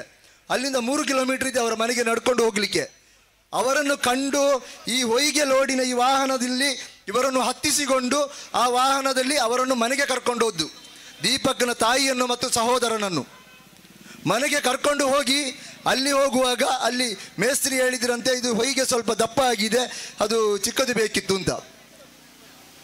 ದೀಪಕ್ ಇದನ್ನೆಲ್ಲ ಮಾತಾಡ್ತಾ ಇರುವಾಗ ಇದು ಹೊಯ್ಗೆ ಆದರೆ ಚೇಂಜ್ ಮಾಡುವ ಅಂತ ಹೇಳಿ ಆ ವಾಹನದ ಒಳಗೆ ಕೂತ್ಕೊಂಡಾಗ ಆ ದೀಪಕ್ ಸೇರಿದಂತೆ 3-4 ಮಂದಿ ಅಲ್ಲಿ ಬಂದು ಇವರ ಮೇಲೆ ದಾಳಿ ಮಾಡ್ತಾರೆ. ಯಾವಾಗಲೂ ಒಟ್ಟಿಗೆ ಇರುವಂಥವರು, ಒಟ್ಟಿಗೆ ಒಡನಾಟ ಇರುವಂಥವರು, ಒಟ್ಟಿಗೆ ನೋಡಿಕೊಂಡಿರುವಂಥವರು, ಒಟ್ಟಿಗೆ ವ್ಯಾಪಾರ ಮಾಡಿಕೊಂಡಿರುವಂಥವರು. ಆ ಕಲಂದರ್ ಶಾಪಿ ಇವತ್ತು ಜೀವನ್ಮರಣ ಹೋರಾಟದಲ್ಲಿ ಆಸ್ಪತ್ರೆಯಲ್ಲಿ ಚಿಕಿತ್ಸೆ ಪಡೀತಾ ಇದ್ದಾರೆ. ಮೊನ್ನೆ ನಾವು ಆಸ್ಪತ್ರೆಗೆ ಹೋಗಿ ಭೇಟಿ ನೀಡುವಾಗ ಆತ ನಮಗೆ ಒಂದೊಂದು ಘಟನೆಗಳನ್ನು ಹೇಳಿಕೊಂಡು ಬೆಚ್ಚಿ ಬೀಳ್ತಾ ಇದ್ದಾನೆ. ಆತನ ಮೇಲೆ ಹಲ್ಲೆ ಆಗಿದೆ. ಕಣ್ಣೆದುರಲ್ಲೇ ತನ್ನ ಗೆಳೆಯನನ್ನು ಪ್ರಾಣಕ್ಕಿಂತ ಪ್ರೀತಿಸುವಂಥ ಗೆಳೆಯ ಹತ್ಯೆಯಾಗಿದ್ದಾನೆ. ಏನೂ ಮಾಡಲಿಕ್ಕೆ ಅಸಹಾಯಕವಾದಂಥ ಪರಿಸ್ಥಿತಿ. ನನ್ನ ಮೇಲೆ ದಾಳಿಯಾಗಿದೆ. ನಾನು ಓಡಿ ತಪ್ಪಿಸಿಕೊಂಡು ಒಂದು ಪೊದೆಯಲ್ಲಿ ಕೂತ್ಕೊಂಡು ನನ್ನ ಜೀವವನ್ನು ನಾನು ಉಳಿಸಿದ್ದೇನೆ. ಅದು ಹೇಳುವಾಗ ಆತ ಎಷ್ಟು ಆತಂಕ ಭಾವುಕಗೊಂಡಿದ್ದಾನೋ ಅದಕ್ಕಿಂತಲೂ ಹೆಚ್ಚು ಆತಂಕ ಭಾವುಕಗೊಂಡಂಥದ್ದು ನನ್ನನ್ನು ಕೊಲ್ಲಿಕ್ಕೆ ಬಂದು ಈ ಪ್ಲ್ಯಾನ್ ಮಾಡಿ ನಮ್ಮ ಮೇಲೆ ಮಚ್ಚು ಬೀಸಿದ್ದು ನಮ್ಮೊಂದಿಗೆ ಕೆಲಸ ಮಾಡ್ತಾ ಇರುವಂತಹ ಆ ದೀಪಕ್ ಎಂಬುವಂತಹ ನಮ್ಮ ಗೆಳೆಯ ಅಂತ ಹೇಳುವಾಗ ಆತ ಇನ್ನೂ ಹೆಚ್ಚಿಗೆ ಅಳ್ತಾ ಇದ್ದಾನೆ, ಗಳಗಳನೆ ಅಳ್ತಾ ಇದ್ದಾನೆ. ನಾವು ಮನಸ್ಸಿನಲ್ಲಿ ಕೂಡ ಭಾವಿಸಿರಲಿಲ್ಲ. ಆ ದೀಪಕ್ನ ಮನೆಯಲ್ಲಿ ಹೊಯ್ಗೆ ಇಲ್ಲದಂಥ ಸಂದರ್ಭದಲ್ಲಿ ಸುಮಾರು ಹೊಯ್ಗೆಗಳನ್ನು ಕೂಡ ಕೊಟ್ಟಿದ್ದಾನೆ ಫ್ರೀಯಾಗಿ. ಸುಮಾರು 30,000 ರೂಪಾಯಿ ಇವನಿಗೆ ಅಬ್ದುಲ್ ರಹಿಮಾನ್ಗೆ ಕೊಡಲಿಕ್ಕೆ ಬಾಕಿ ಇದೆ. ಅದನ್ನು ಕೂಡ ಅಬ್ದುಲ್ ರಹಿಮಾನ್ ಕೇಳಲಿಲ್ಲ. ಇದೇ ದೀಪಕ್ನ ತಂದೆ ಕೆಲವು ವರ್ಷಗಳ ಹಿಂದೆ ಅಪಘಾತವಾದಾಗ ಅವರಿಗೆ ರಕ್ತದ ಅಗತ್ಯವಿದ್ದಾಗ ಇದೇ ಅಬ್ದುಲ್ ರಹಿಮಾನ್ ಆಗಿರ್ತದೆ ಅಲ್ಲಿ ಕೊಂಡೋಗಿ ರಕ್ತ ಕೊಂಡಂಥದ್ದು. ಅಲ್ಲಿ ರಕ್ತದ ಕೊರತೆ ಮತ್ತು ಸಂಭವಿಸಿದಾಗ ಇವರು ಮತ್ತು ಇವರ ಗೆಳೆಯರನ್ನು ಕರ್ಕೊಂಡು ಹೋಗಿ ರಕ್ತದಾನ ಮಾಡಿದರು. ದಾರಿಯಲ್ಲಿ ನಡ್ಕೊಂಡು ಬರ್ತಾ ಇರುವಂಥ ತಾಯಿಯನ್ನು ಕಂಡು ಆ ತಾಯಿಯನ್ನು ಪಿಕಪ್ಪಲ್ಲಿ ಕೂರಿಸಿಕೊಂಡು ಆ ಮನೆಗೆ ಬಿಟ್ಟಿದ್ದಾರೆ. ಇದೊಂದಲ್ಲ, ದೀಪಕ್ನ ಬಗ್ಗೆ ಆ ಊರಲ್ಲಿ ಹೋಗಿ ಮಾತನಾಡಿದರೆ ಅಬ್ದುಲ್ ರಹಿಮಾನ್ನ ಬಗ್ಗೆ ಆ ಊರಲ್ಲಿ ಹೋಗಿ ಮಾತನಾಡಿದರೆ ಇಂಥ ಸಾವಿರಾರು ಉದಾಹರಣೆಗಳನ್ನು ಕೊಡ್ತಾರೆ. ಆದರೆ ತನ್ನ ಮನೆಯ ಬಾಗಿಲಲ್ಲಿ ಬಂದಂತಹ ಮರಳು ತಗೊಂಡು ಬಂದಂತಹ ಆ ವ್ಯಕ್ತಿಯನ್ನು ತಳುವಾರನ್ನು ಹಿಡ್ಕೊಂಡು 10-15 ಮಂದಿಯ ತಂಡವನ್ನು ಮಾಡಿಕೊಂಡು ಪ್ರೀ ಪ್ಲ್ಯಾಂಡ್ ಆಗಿ ಆ ಮನೆಯಲ್ಲಿ ಮರ್ಡರ್ ಮಾಡುವಾಗ ಆ ತಾಯಿ ಮತ್ತು ತಮ್ಮ ಮನೆಯಲ್ಲಿದ್ದವರು ಮನೆಯ ಒಳಗೆ ಹೋಗಿ ಬಾಗಿಲು ಹಾಕಿ ಕೂತ್ಕೊಂಡಿದ್ದಾರೆ. ಇವರಿಗೆ ತಳುವಾರನ್ನು ಈಗ ಬೀಸುವಾಗ ಇವರಿಗೆ ಅರ್ಥ ಆಗ್ತಾ ಇಲ್ಲ. ನೀನೇನು ನಾಟಕ ಮಾಡ್ತಾ ಇದ್ದೀಯಾ, ಯಾಕೆ ದೀಪಕ್ ಹಾಗೆ ಮಾಡುವುದು, ನಾವು ಏನು ವಿಷಯ ಇವರಿಗೆ ತಲೆಗೆ ಹೋಗಿರಲಿಲ್ಲ. ಇವರೇನೋ ತಮಾಷೆ ಮಾಡುವುದು ಅಂತ ಭಾವಿಸಿದ್ದಾರೆ. ಅಂದರೆ ಅಷ್ಟು ಅನ್ಯೋನ್ಯತೆಯಿಂದ ಇದ್ದಂತಹ ಒಬ್ಬ ವ್ಯಕ್ತಿಯನ್ನಾಗಿರ್ತದೆ ಅವರು ಕೊಂದದ್ದು. ಕೊಲ್ಲುವಾಗ ಹೇಳಿದ್ರಂತೆ, ನೀವು ಸುಹಾಸನನ್ನು ಮರ್ಡರ್ ಮಾಡಲಿಲ್ವಾ? ಅದಕ್ಕೂ ನಮಗೂ ಸಂಬಂಧ ಇಲ್ಲ, ನಮ್ಗೆ ಗೊತ್ತಿಲ್ಲ, ಅದು ಯಾರು ಅಂತ ನಮ್ಗೆ ಗೊತ್ತಿಲ್ಲ, ಅದು ನೀವೇ ಬ್ಯಾರಿಗಳೇ ಮಾಡುವಂಥದ್ದು, ನಿಮ್ಮನ್ನು ಬಿಡಬಾರ್ದು ಅಂತ ಹೇಳಿ ಒಬ್ಬ ಅಮಾಯಕನನ್ನು ಕೊಚ್ಚಿ ಕೊಂದಿದ್ದಾರೆ ಅಂತ ಹೇಳಿದರೆ ಇವರ ಮನಸ್ಥಿತಿ ಎಂಥದ್ದು? ಯಾವ ಮನಸ್ಥಿತಿ ಅರ್ಥ ಮಾಡಿಕೊಳ್ಬೇಕು ನಾವು. ಆ ಜರ್ಮನಿಯ ಹಿಟ್ಲರ್ನ ಮನಸ್ಥಿತಿ ಅಲ್ಲ, RSSನ ಮನಸ್ಥಿತಿ ನಾವು ಅರ್ಥ ಮಾಡಿಕೊಳ್ಬೇಕು. Social democratic party of India ಆರಂಭ ಕಾಲಘಟ್ಟದಿಂದಲೂ ಒಂದು ಮಾತನ್ನು ಹೇಳಿಕೊಂಡು ಬರ್ತಾ ಇತ್ತು. ಇಲ್ಲಿ ಸಂಘ ಪರಿವಾರದವರು, BJPಯವರು ಇಲ್ಲಿ ಮುಸಲ್ಮಾನರ ಅಂಗಡಿಗಳಿಗೆ ಹೋಗಿ ವ್ಯಾಪಾರ ಮಾಡಬೇಡಿ ಅಂತ ಮುಗ್ಧ ಹಿಂದೂಗಳಿಗೆ ಕರೆ ಕೊಡ್ತಾ ಇದ್ರು, ಧರ್ಮದಂಗಲ್ ಮಾಡ್ತಾ ಇದ್ರು, ವ್ಯಾಪಾರ ಬಹಿಷ್ಕಾರ ಮಾಡ್ತಾ ಇದ್ರು, ಸಾಮಾಜಿಕ ಜಾಲತಾಣಗಳಲ್ಲಿ ಪೋಸ್ಟ್ಗಳನ್ನು ಹಾಕ್ತಾ ಇದ್ರು. ಆ ಸಂದರ್ಭದಲ್ಲಿ ಸೋಷಿಯಲ್ ಡೆಮೊಕ್ರಾಟಿಕ್ ಪಾರ್ಟಿ ಆಫ್ ಇಂಡಿಯಾದ ನಾಯಕರು ಒಂದು ಮಾತನ್ನು ಹೇಳ್ತಾ ಇದ್ರು ಬಹಿರಂಗವಾಗಿ. ಅವರು ಮುಸ್ಲಿಮರ ಅಂಗಡಿಗೆ ಹೋಗಬಾರ್ದು ಅಂತ ಹೇಳ್ತಾ ಇದ್ದಾರೆ, ಆದರೆ ನಾವು ಮುಸ್ಲಿಮರಲ್ಲಿ ಹೇಳ್ತಾ ಇದ್ದೇವೆ. ಯಾಕೆಂದರೆ ಈ ಜಿಲ್ಲೆಯಲ್ಲಿ ಅತಿ ಹೆಚ್ಚು ಏನು ಖರೀದಿ ಮಾಡುವಂಥವರು, ಪರ್ಚೇಸಿಂಗ್ ಕೆಪಾಸಿಟಿ ಇರುವಂಥವರು ಮುಸಲ್ಮಾನರಾಗಿದ್ದಾರೆ. ನಮ್ಗೆ ಗೊತ್ತಿದೆ. ನಾವು ಮುಸಲ್ಮಾನರು ಹೇಗೆ ಅಂತ ಹೇಳಿದರೆ, ನಾವು ದುಡಿತೇವೆ, ನಾವು ಖರ್ಚು ಮಾಡ್ತೇವೆ, ನಾವು ಒಳ್ಳೊಳ್ಳೆ ಬಟ್ಟೆ ಹಾಕ್ತೇವೆ, ಒಳ್ಳೊಳ್ಳೆ ಆಹಾರ ತಿಂತೇವೆ, ನಮಗೆ ಪರ್ಚೇಸಿಂಗ್ ಕೆಪಾಸಿಟಿ ಇದೆ. ನಾವು ಏನು ಹೇಳ್ತಾರಲ್ಲ ಬಿಂದಾಸ್ ಅಂತ, ಆ ಒಂದು ಸಮುದಾಯ ಆಗಿರ್ತದೆ ನಮ್ಮದು, ಉದಾರತೆ ಇರುವಂಥ ಸಮುದಾಯ. ಆವಾಗ ನಾವು ಮುಸಲ್ಮಾನರ ಹತ್ರ ಒಂದು ಮಾತು ಹೇಳ್ತಾ ಇದ್ರು, ಸಂಘ ಪರಿವಾರ ಇಲ್ಲಿನ ಬಿಜೆಪಿಯವರು ಹಿಂದೂಗಳಲ್ಲಿ ನೀವು ಮುಸ್ಲಿಮರ ಅಂಗಡಿಗೆ ಹೋಗಬಾರ್ದು ಅಂತ ಹೇಳುವಾಗ ನಾವು ಇಲ್ಲಿನ ಹಿಂದೂಗಳಲ್ಲಿ ಮುಸ್ಲಿಮರಲ್ಲಿ ಹೇಳ್ತಾ ಇದ್ದಂಥದ್ದು, ನೀವು ಇಲ್ಲಿನ ಶೆಟ್ರ ಅಂಗಡಿಗೆ ಹೋಗಿ, ಇಲ್ಲಿನ ಕೊಂಕಣಿಗಳ ಅಂಗಡಿಗೆ ಹೋಗಿ, ಇಲ್ಲಿನ ಕ್ರೈಸ್ತರ ಅಂಗಡಿಗೆ ಹೋಗಿ, ಇಲ್ಲಿನ ಬಿಲ್ಲವರ ಅಂಗಡಿಗೆ ಹೋಗಿ, ಇಲ್ಲಿನ ಸರ್ವಧರ್ಮೀಯರ ಅಂಗಡಿಗೆ ಹೋಗಿ, ಆದರೆ ನೀವು ಸಂಘ ಪರಿವಾರದ ಅಂಗಡಿಗೆ ಹೋಗಬಾರ್ದು, ನೀವು ಸಂಘ ಪರಿವಾರದೊಂದಿಗೆ ವ್ಯಾಪಾರ ವಹಿವಾಟು ಮಾಡಬಾರ್ದು. ಸಂಘ ಪರಿವಾರ ಅಂತ ಹೇಳುವಂಥದ್ದು ವಿಷ ತುಂಬಿದಂತಹ ಒಂದು ವಿಷಜಂತುವಾಗಿದೆ. ಇವತ್ತು ಅದೇ ಆಗಿದೆ. ಇವತ್ತು ಆ ಸಂಘ ಪರಿವಾರದೊಂದಿಗೆ ಅಷ್ಟೊಂದು ಆತ್ಮೀಯತೆಯಿಂದ ಇದ್ದಂತಹ ಆ ನಯವಂಚಕರು ದೀಪಕ್ ಮತ್ತು ತಂಡ ಅಮಾಯಕರನ್ನು ಇವರ ವ್ಯಾಪಾರ ವಹಿವಾಟುಗಳು ಅವರೊಂದಿಗೆ ಮಾಡ್ತಾ ಇದ್ರು. ಈ ಅಮಾಯಕರಿಗೆ ಗೊತ್ತಿರಲಿಲ್ಲ ಹೀಗೆ ಆಗ್ಬೋದು ಅಂತ. ಬೆನ್ನಿಗೆ ಚೂರಿ ಹಾಕಿದ್ರು, ಒಟ್ಟಿಗೆ ನಿಂತು ಬೆನ್ನಿಗೆ ಚೂರಿ ಹಾಕಿದ್ರು. ಇಂತಹ ಸಂಘ ಪರಿವಾರವನ್ನು ನಾವು ಅರ್ಥ ಮಾಡಿಕೊಳ್ಬೇಕು. ಈ ಜಿಲ್ಲೆಯ ಮುಸ್ಲಿಮರು, ಇಲ್ಲಿನ ಜಾತ್ಯತೀತ ಮನೋಭಾವದವರು, ಇಲ್ಲಿನ ಹಿಂದೂಗಳು ಅರ್ಥ ಮಾಡಿಕೊಳ್ಬೇಕು. ಈ ಸಂಘ ಪರಿವಾರ ಅಂತ ಹೇಳುವಂಥದ್ದು ನಯವಂಚನೆಯಿಂದ ಇರುವಂತಹ ಒಂದು ಸಂಘಟನೆ ಆಗಿದೆ. ಅವರಿಗೆ ಮನುಷ್ಯತ್ವ ಅಂತ ಹೇಳುವಂಥದ್ದಿಲ್ಲ. ಅವರಿಗೆ ಯಾವ ಸಂಘಟನೆ, ಯಾವ ಪಕ್ಷದಲ್ಲಿ ಇರಬೇಕು ಅಂತ ಇಲ್ಲ. ಅವರ ಮನಸ್ಸಲ್ಲಿ ತುಂಬಿದಂಥದ್ದು ಮುಸ್ಲಿಂ ದೇಶವಾಗಿದೆ. ಆ ಮುಸ್ಲಿಂ ದೇಶಕ್ಕಾಗಿ ಅವರು ಮುಸ್ಲಿಮರನ್ನಲ್ಲ, ಎಷ್ಟೋ ಹಿಂದೂಗಳನ್ನು ಕೊಂದ ಉದಾಹರಣೆ ಇದೆ. ಹರೀಶನ್ನು ಕೊಂದಿದ್ದಾರೆ, ವಿನಾಯಕ ಬಾಳಿಗನ್ನು ಕೊಂದಿದ್ದಾರೆ, ಎಷ್ಟೋ ಹಿಂದೂಗಳನ್ನು ಕೊಂದಿದ್ದಾರೆ ಅವರು. ಆದ ಕಾರಣ ಇಲ್ಲಿನ ಪೊಲೀಸ್ ಅಧಿಕಾರಿಗಳ ಹತ್ರ, ಇಲ್ಲಿನ ಸರ್ಕಾರದ ಹತ್ರ ನಮಗೆ ಹೇಳಲಿಕ್ಕೆ ಇರುವಂಥದ್ದು, ಇದಕ್ಕೆ ನ್ಯಾಯ ಕೊಡಬೇಕು. ಅದರೊಂದಿಗೆ ಹೇಳಲಿಕ್ಕಿರುವಂಥದ್ದು, ಯಾವ ರೀತಿಯಲ್ಲಿ ಸಂಘ ಪರಿವಾರವನ್ನು ನಾವು ಸಾಮಾಜಿಕವಾಗಿ ಬಹಿಷ್ಕರಿಸಬೇಕಾ, ಅದೇ ರೀತಿ ಇಲ್ಲಿರುವಂತಹ ಕೆಲವು ರಾಜಕಾರಣಿಗಳ ಹತ್ರವೂ ಕೂಡ ನಮಗೆ ಹೇಳಲಿಕ್ಕಿರುವಂಥದ್ದು ಅದೇ. ನಿಮ್ಮ ಬಿಸ್ನೆಸ್ಸಿನ ಲಾಭಕ್ಕಾಗಿ ಇವತ್ತು ಈ ಸಂಘ ಪರಿವಾರದೊಂದಿಗೆ ಬಿಸ್ನೆಸ್ ಪಾರ್ಟ್ನರ್ ಆಗಿರುವಂತಹ ಇಲ್ಲಿನ ರಾಜಕಾರಣಿಗಳ ಹತ್ರ ಹೇಳಲಿಕ್ಕಿರುವಂಥದ್ದು ಕೂಡ ಅದೇ. ನಿಮ್ಮ ಲಾಭಕ್ಕಾಗಿ ಅಥವಾ ಇಡಿ ದಾಳಿಗೆ ಭಯಕ್ಕಾಗಿ ಅಥವಾ ಮತ್ತೊಂದರ ಲಾಭಕ್ಕಾಗಿ ನೀವು ಅವರೊಂದಿಗೆ ಅಡ್ಜಸ್ಟ್ಮೆಂಟ್ ಪೊಲಿಟಿಕ್ಸ್ ಮಾಡಬಾರ್ದು. ಅನ್ಯಾಯವಾದಾಗ ಅನ್ಯಾಯ ಯಾರಿಗೆ ಆಗಿದೆ ಅಲ್ಲಿ ನ್ಯಾಯದ ಪರವಾಗಿ ನಿಂತ್ಕೊಳ್ಬೇಕು. ಅದೇ ರೀತಿ ಇಲ್ಲಿರ್ತಕ್ಕಂತಹ ಕೆಲವು ಮುಸ್ಲಿಂ ಉದ್ಯಮಿಗಳ ಹತ್ರ ಹೇಳಲಿಕ್ಕಿರುವಂಥದ್ದು, ಸದಾ ದ್ವೇಷ ಕಾರುವಂತಹ ಮುಸ್ಲಿಂ ದೇಶವನ್ನೇ ಉಸಿರಾಗಿಸಿಕೊಂಡಂತಹ ಶರಣ್ ಪಂಪೇಲ್ನಂತಹ ವ್ಯಕ್ತಿಗಳಿಗೆ ನೀವು ಗುತ್ತಿಗೆ ಕೊಟ್ಟು ಈ ಜಿಲ್ಲೆಯಲ್ಲಿ ನೀವು ಮುಸ್ಲಿಮರಿಗೆ ದ್ರೋಹ ಬಡಿಯುವುದಾದ್ರೆ ಅಂತಹ ವ್ಯಾಪಾರಗಳನ್ನು ಬಹಿಷ್ಕಾರ ಮಾಡಲಿಕ್ಕೆ ಈ ಸಮುದಾಯಕ್ಕೆ ಗೊತ್ತಿದೆ. ಅದನ್ನು ಅರ್ಥ ಮಾಡಿಕೊಳ್ಬೇಕು ಅಂತ ಇಲ್ಲಿನ ಕೆಲವು ವೈಟ್ ಕಾಲರ್ ಮುಸ್ಲಿಂ ಉದ್ಯಮಿಗಳ ಹತ್ರ ಹೇಳ್ತಾ ಇದ್ದೇವೆ. ಮುಖಂಡರನ್ನು ಕರೆದು ಕ್ಲೋಸ್ ಡೋರ್ ಮೀಟಿಂಗ್ ಮಾಡಿ ನಿಮಗೆ ಅದನ್ನು ಪರಿಹರಿಸಲಿಕ್ಕೆ ಗೊತ್ತಿದೆ.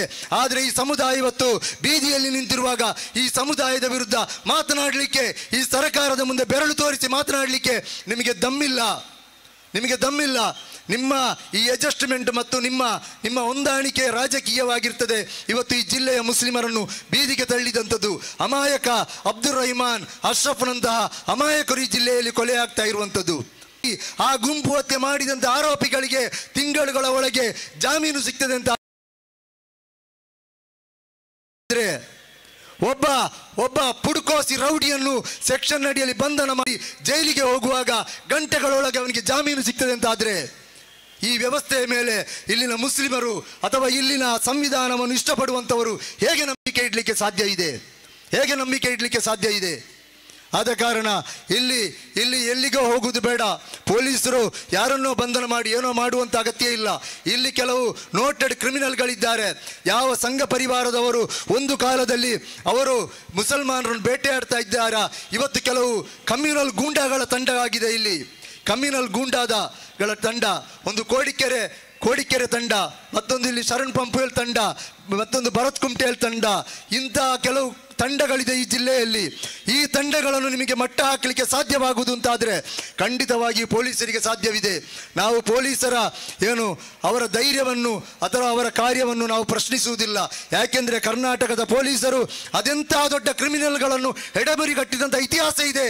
ಇಲ್ಲ ಸರ್ಕಾರ ನಡೆಸುವವರಲ್ಲಿ ನಮಗೆ ಹೇಳಲಿಕ್ಕಿರುವಂಥದ್ದು ಅವರನ್ನು ಫ್ರೀ ಹ್ಯಾಂಡಲ್ಲಿ ಬಿಟ್ಟು ಬಿಡಬೇಕು, ಅವರಿಗೆ ಫ್ರೀ ಹ್ಯಾಂಡ್ ಕೊಡಬೇಕು. ಈ ಕೆಲಸ ಮಾಡಲಿಕ್ಕೆ ಅವರಿಗೆ ಮುಕ್ತವಾದಂತಹ ಸ್ವಾತಂತ್ರ್ಯವನ್ನು ಕೊಡುವುದಾದರೆ ಖಂಡಿತವಾಗಿಯೂ ಈ ಪೊಲೀಸರಿಗೆ ಅದು ಸಾಧ್ಯವಿದೆ, ಅವರು ಮಾಡಿ ತೋರಿಸ್ತಾರೆ. ಇಂಥ ಕಮ್ಯುನಲ್ ಗೂಂಡಾಗಳನ್ನು ಎಡೆಮುರಿ ಕಟ್ಟಿ ವರ್ಷಗಳ ಕಾಲ ಜೈಲಲ್ಲಿಟ್ಟರೆ ಈ ಜಿಲ್ಲೆ ಖಂಡಿತವಾಗಿಯೂ ನೆಮ್ಮದಿಯಾಗ್ತದೆ. ಡಿ.ಕೆ. ಶಿವಕುಮಾರ್ ಹೇಳಿದ ಹಾಗೆ 7 ಗಂಟೆಗೆ ಬಂದಾಗುವುದಿಲ್ಲ, ಬೆಳಿಗ್ಗೆವರೆಗೆ ಕೂಡ ಈ ಜಿಲ್ಲೆ ತೆರೆದಿರ್ತದೆ. ಅದಕ್ಕೆ ಯಾವ ಅಡ್ಡಿಯೂ ಕೂಡ ಇರುವುದಿಲ್ಲ. ಇಲ್ಲಿರ್ತಕ್ಕಂತಹ ಸಂಘ ಪರಿವಾರವನ್ನು ಅದನ್ನು ಮಟ್ಟ ಹಾಕಲಿಕ್ಕೆ ಧೈರ್ಯ ತೋರಿಸಬೇಕು. ಆ ಪೊಲೀಸರಿಗೆ ಅದಕ್ಕೆ ಮುಕ್ತವಾದಂಥ ಸ್ವಾತಂತ್ರ್ಯವನ್ನು ಇಲ್ಲಿನ ಸರ್ಕಾರ ನೀಡಬೇಕು. ಮತ್ತೊಂದು ಮುಖ್ಯವಾದಂಥ ವಿಚಾರ, ಈಗಾಗಲೇ ಸರ್ಕಾರದ ಕೆಲವೊಂದು ಮುಖಂಡರುಗಳು ಬಂದು ಪರಿಹಾರ ಘೋಷಣೆ ಮಾಡಿದ್ದಾರೆ. ಒಳ್ಳೆಯ ವಿಚಾರ. ಅವರವರಿಗೆ ಸಾಮರ್ಥ್ಯ ಇರುವಂಥ ರೀತಿಯಲ್ಲಿ ದೊಡ್ಡ ಮಟ್ಟದ ಪರಿಹಾರವನ್ನು ಘೋಷಣೆ ಮಾಡಿದ್ದಾರೆ. ಕೆಲವರು ಅವರ ಮನೆ ನಿರ್ಮಿಸಿಕೊಡುವಂತಹ ಭರವಸೆಯನ್ನು ಕೂಡ ನೀಡಿದ್ದಾರೆ. ಆನಂತರ ಮತ್ತೊಂದು ಬೇಡಿಕೆ, ಸರ್ಕಾರವು ಕೂಡ ಅದು ಅವರ ಜವಾಬ್ದಾರಿ, ಪರಿಹಾರ ಕೊಟ್ಟದ್ದು ಅವರ ಜವಾಬ್ದಾರಿ. ಆದರೆ ಸರ್ಕಾರ ತನ್ನ ಜವಾಬ್ದಾರಿಯನ್ನು ನಿಭಾಯಿಸಬೇಕು. ಸರ್ಕಾರದ ಪರಿಹಾರ ಈ ಕುಟುಂಬಕ್ಕೆ ಕೊಡಬೇಕು. ಒಂದು ಕುಟುಂಬಕ್ಕೆಲ್ಲ, 2 ಕುಟುಂಬಕ್ಕೆ ವೈಜ್ಞಾನಿಕವಾದಂತಹ ಪರಿಹಾರವನ್ನು 2 ಕುಟುಂಬಕ್ಕೆ ಕೊಡಬೇಕು.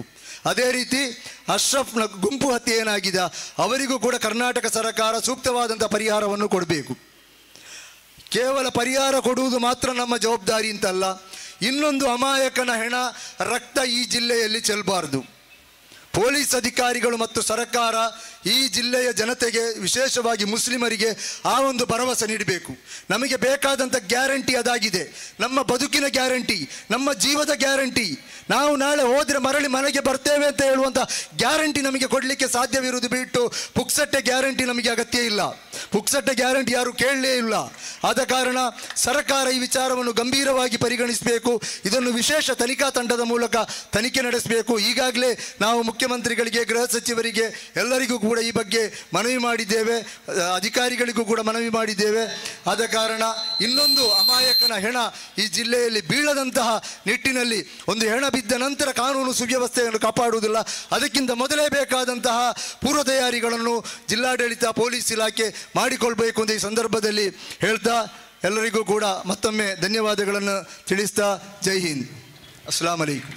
ನಾವಿಲ್ಲಿ ಸೇರಿರುವಂತಹದ್ದು ದಕ್ಷಿಣ ಕನ್ನಡ ಜಿಲ್ಲೆಯಲ್ಲಿ ಪದೇ ಪದೇ ಆಗುತ್ತಿರುವಂಥ ಅನಾಹುತಗಳಿಗೆ, ಈ ಒಂದು ಜಿಲ್ಲೆಯಲ್ಲಿ ಒಂದು ಸಮುದಾಯವನ್ನು ಗುರಿಪಡಿಸಿಕೊಂಡು ನಿರಂತರವಾಗಿ ಹಲ್ಲೆ, ಕೊಲೆ ಯತ್ನ, ಕೊಲೆಗಳನ್ನು ನಡೆಯುತ್ತಿರುವಂಥ ಸಂದರ್ಭದಲ್ಲಿ, ಈ ಒಂದು ಸಂದರ್ಭದಲ್ಲಿ ಇಲ್ಲಿಯ ರಾಜ್ಯ ಸರ್ಕಾರ 3 ಕೊಲೆಯ ನಂತರ ಇಲ್ಲಿಯ ಉನ್ನತ ಅಧಿಕಾರಿಗಳನ್ನು ಬದಲಿಸುವುದರೊಂದಿಗೆ ಇದು ನಮಗೆ ಪರಿಹಾರವಲ್ಲ. ಯಾಕೆ ಹೇಳ್ತಾ ಇದ್ದೀನಿ ಅಂತ ಹೇಳಿದರೆ, ದಕ್ಷಿಣ ಕನ್ನಡ ಜಿಲ್ಲೆಯ ಒಂದು ಇತಿಹಾಸವನ್ನೊಮ್ಮೆ ನಾವು ನೋಡಿದರೆ ಇಲ್ಲಿಯ ಪೊಲೀಸ್ ವೈಫಲ್ಯತೆ ನಮಗೆ ಎದ್ದು ಕಾಣಲಿಕ್ಕೆ ಸಾಧ್ಯ ಆಗ್ತಾ ಉಂಟು. ಏಪ್ರಿಲ್ 20, 2017ರಂದು ಕರೋಪಾಡಿಯ ಗ್ರಾಮ ಪಂಚಾಯತಿನ ಒಳಗಡೆ ಕರೋಪಾಡಿಯ ಉಪಾಧ್ಯಕ್ಷರು ಆಗಿರುವಂತಹ ಜಲೀಲ್ ಕರೋಪಾಡಿಯನ್ನು ಮಾರಣಾಂತಕವಾಗಿ ಹಲ್ಲೆ ನಡೆಸಿದಂಥ ಸಂದರ್ಭದಲ್ಲಿ, ಹಲ್ಲೆ ನಡೆದು ಭೀಕರವಾದಂಥ ಕೊಲೆ ಆದಂತಹ ಸಂದರ್ಭದಲ್ಲಿ 3 ತಿಂಗಳವರೆಗೆ ಈ ಒಂದು ಪೊಲೀಸ್ ಇಲಾಖೆ ಚಾರ್ಜ್ ಶೀಟ್ ಹಾಕದ ಕಾರಣ ಡಿಫಾಲ್ಟ್ ಆದಂತಹ ಬೇಲ್ ಆದ ನಂತರ ವೆರಿ ನೆಕ್ಸ್ಟ್ ಡೇ ಆಗಿರ್ತದೆ ಚಾರ್ಜ್ ಶೀಟ್ ಹಾಕಿರುವಂಥದ್ದು. ಕೇವಲ ಒಂದು ಕೊಲೆ ಆದ ನಂತರ 3 ತಿಂಗಳ ಒಳಗಡೆ ಚಾರ್ಜ್ ಶೀಟ್ ಹಾಕಬೇಕಾಗಿತ್ತು. ಆದರೆ ಈ ಪೊಲೀಸ್ ಇಲಾಖೆ 3 ತಿಂಗಳವರೆಗೆ ಚಾರ್ಜ್ ಶೀಟ್ ಹಾಕದ ಕಾರಣ ಅವರಿಗೆ ಡಿಫಾಲ್ಟ್ ಆದಂಥ ಬೇಲ್ ಆದ ನಂತರ ವೆರಿ ನೆಕ್ಸ್ಟ್ ಡೇ ಆಗಿರ್ತದೆ ಅವರಿಗೆ ಅವರ ವಿರುದ್ಧ ಚಾರ್ಜ್ ಶೀಟ್ ಹಾಕಿರುವಂಥದ್ದು. ನಂತರ 2015 ಸೆಪ್ಟೆಂಬರ್ 7ರಲ್ಲಿ ನಾಸಿರ್ ಸಜುಪಾ ಆಲಂಪಾಡಿಯ ಒಬ್ಬ ಶ್ರಮಜೀವಿ ರಿಕ್ಷಾ ಚಾಲಕ ಇವರನ್ನು ಕೊಲೆ ಮಾಡಲಾಗ್ತದೆ. ಕೇವಲ 41 ದಿವಸದಲ್ಲಿ ಇವರಿಗೆ ಬೇಲಾಗಿ ಹೊರಗಡೆ ಬರುವಂಥದ್ದು ಕೂಡ ನಾವು ನೋಡಿದ್ದೇವೆ. ನಂತರ ನಾಸಿರ್ ಸಜುಪರ ಮನೆಯವರು ಸುಪ್ರೀಂ ಕೋರ್ಟಿನ ಬಾಗಿಲು ತಟ್ಟಿದ ನಂತರ ಪುನಃ ಆರೋಪಿಗಳನ್ನು ಅರೆಸ್ಟ್ ಮಾಡುವಂಥದ್ದು ನಾವೆಲ್ಲರೂ ನೋಡಿದ್ದೇವೆ. ಅಶ್ರಫ್ ಕಲಾಯ್ ಜೂನ್ 21, 2017 ನಮ್ಮ ಕಾರ್ಯಕರ್ತ ನಮ್ಮ ನಾಯಕ ಅಶ್ರಫ್ ಕಲಾಯನ್ನು ವಂಚಿಸಿಕೊಂಡು ಭೀಕರವಾಗಿ ಹತ್ಯೆ ನಡೆದಂತಹ ಸಂದರ್ಭದಲ್ಲಿ ಕೇವಲ 11 ಆರೋಪಿಗಳನ್ನು ಮಾತ್ರ ಬಂಧಿಸಿದ್ದನ್ನು ಕೂಡ ನಾವು ನೋಡಿದ್ದೇವೆ. ಕೇವಲ 11 ಮಂದಿ. ಇವರಿಗೆ ಗಾಡಿ ಕಟ್ಟೋರಿಲ್ಲ, ಇವರಿಗೆ ಈ ಒಂದು ಕೊಲೆಗೆ ಆರ್ಗನೈಸೇಷನ್ ಮಾಡಿದಂತಹ ಸಂಘಟನೆಯ ಪ್ರಮುಖರಿಲ್ಲ,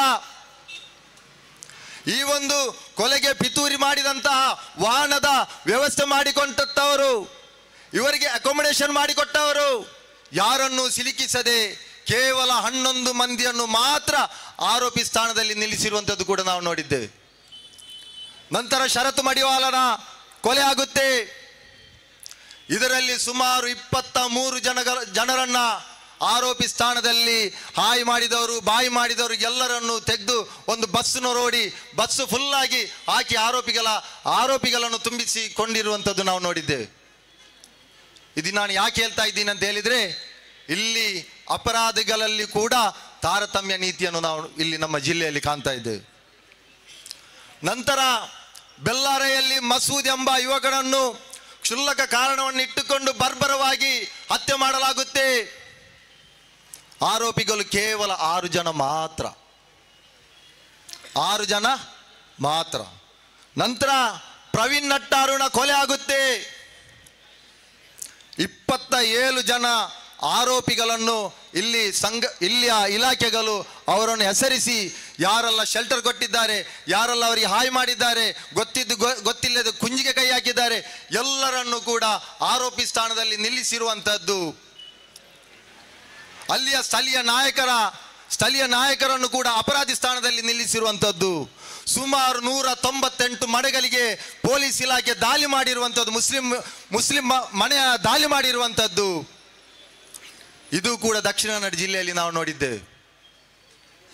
ನಂತರ ಸುರತ್ಕಲ್ನಲ್ಲಿ ಫಾಜಿಲ್ ಹತ್ಯೆ ಆಗುತ್ತೆ. ಕೇವಲ 8 ಜನರನ್ನು ಮಾತ್ರ ಆರೋಪಿಗಳ ಅಪರಾಧಿ ಸ್ಥಾನದಲ್ಲಿ ನಿಲ್ಲಿಸಲಾಗುತ್ತೆ. ಅಲ್ಲಿ ಪೊಲೀಸರ ನೀಡಿದ ಹೇಳಿಕೆಯಂತೆಯೇ ಅವರು ಕಾರನ್ನು ಯಾವುದೋ ಒಂದು ಗುಡ್ಡ ಪ್ರದೇಶದಲ್ಲಿ ಯಾವುದೋ ಒಂದು ಊರಿನಲ್ಲಿ ಬಿಟ್ಟುಕೊಂಡು ಓಡಿದ್ದಾರೆ ಅಂತ ಹೇಳುವಂಥದ್ದು. ಏನು ಓಡುವುದು? ರನ್ನಿಂಗ್ ರೇಸಾ? ಅವರಿಗೆ ಇನ್ನೊಂದು ಕಾರ್ ಇಲ್ವಾ? ಅವ್ರಿಗೆ ಇನ್ನೊಂದು ಕಾರನ್ನು ಪ್ರೊವೈಡ್ ಮಾಡಿದವರಿಲ್ವಾ? ಯಾರನ್ನಾದರೂ ಅರೆಸ್ಟ್ ಮಾಡಿದ್ದೀರಾ? ಒಂದು ಕಾರನ್ನು ಮಾತ್ರ ನೀವು ಸೀಸ್ ಮಾಡಿರುವಂಥದ್ದು. ಅವರಿಗೆ ಶೆಲ್ಟರ್ ಕೊಟ್ಟವರಿಲ್ವಾ? ಅವರನ್ನು ಎಲ್ಲ ಬಿಡಿ. ಈ ಒಂದು ಕೊಲೆಗೆ ಆರ್ಗನೈಸ್ ಮಾಡಿದಂತಹ ಲೋಕು ಎಂಬ ಕಿಡಿಗೇಡಿಯನ್ನಾದರೂ ನೀವು ಆರೋಪಿ ಸ್ಥಾನದಲ್ಲಿ ನಿಲ್ಲಿಸಿದ್ದೀರಾ?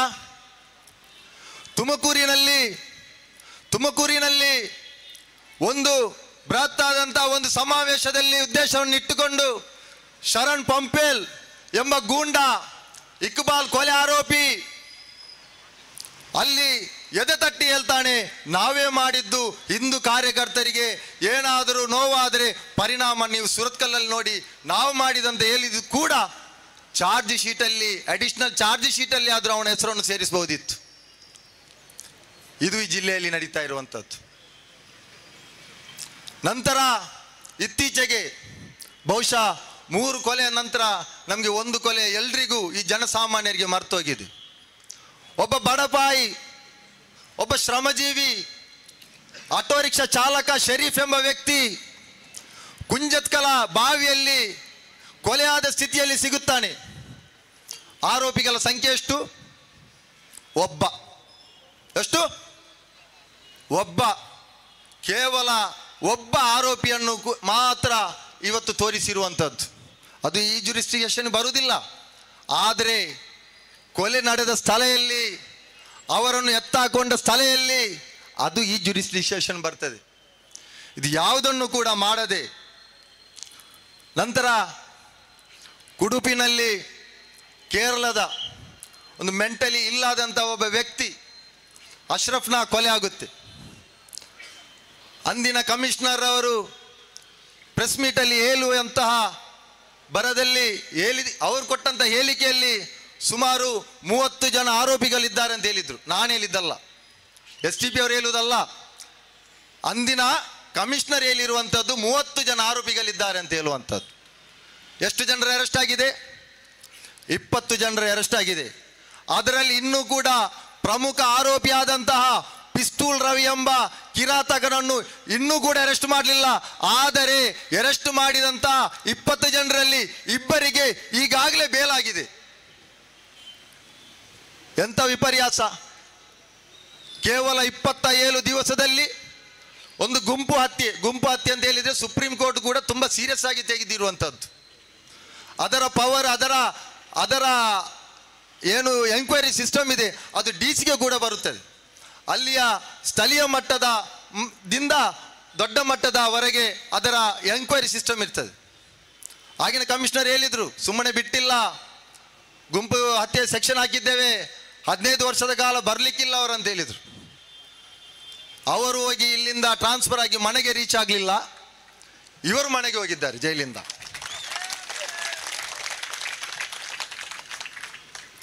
ನಂತರ ಅಬ್ದುಲ್ ರಹಿಮಾನ್ನ ಕೊಲೆ ಆಗುತ್ತೆ. ಇವತ್ತಿನವರೆಗೆ 5 ಜನರನ್ನ ಅರೆಸ್ಟ್ ಮಾಡಿದ್ದಾರೆ. ಇಲ್ಲಿ ನಮಗೆ ತುಂಬ ಸಂತೋಷ ಉಂಟು.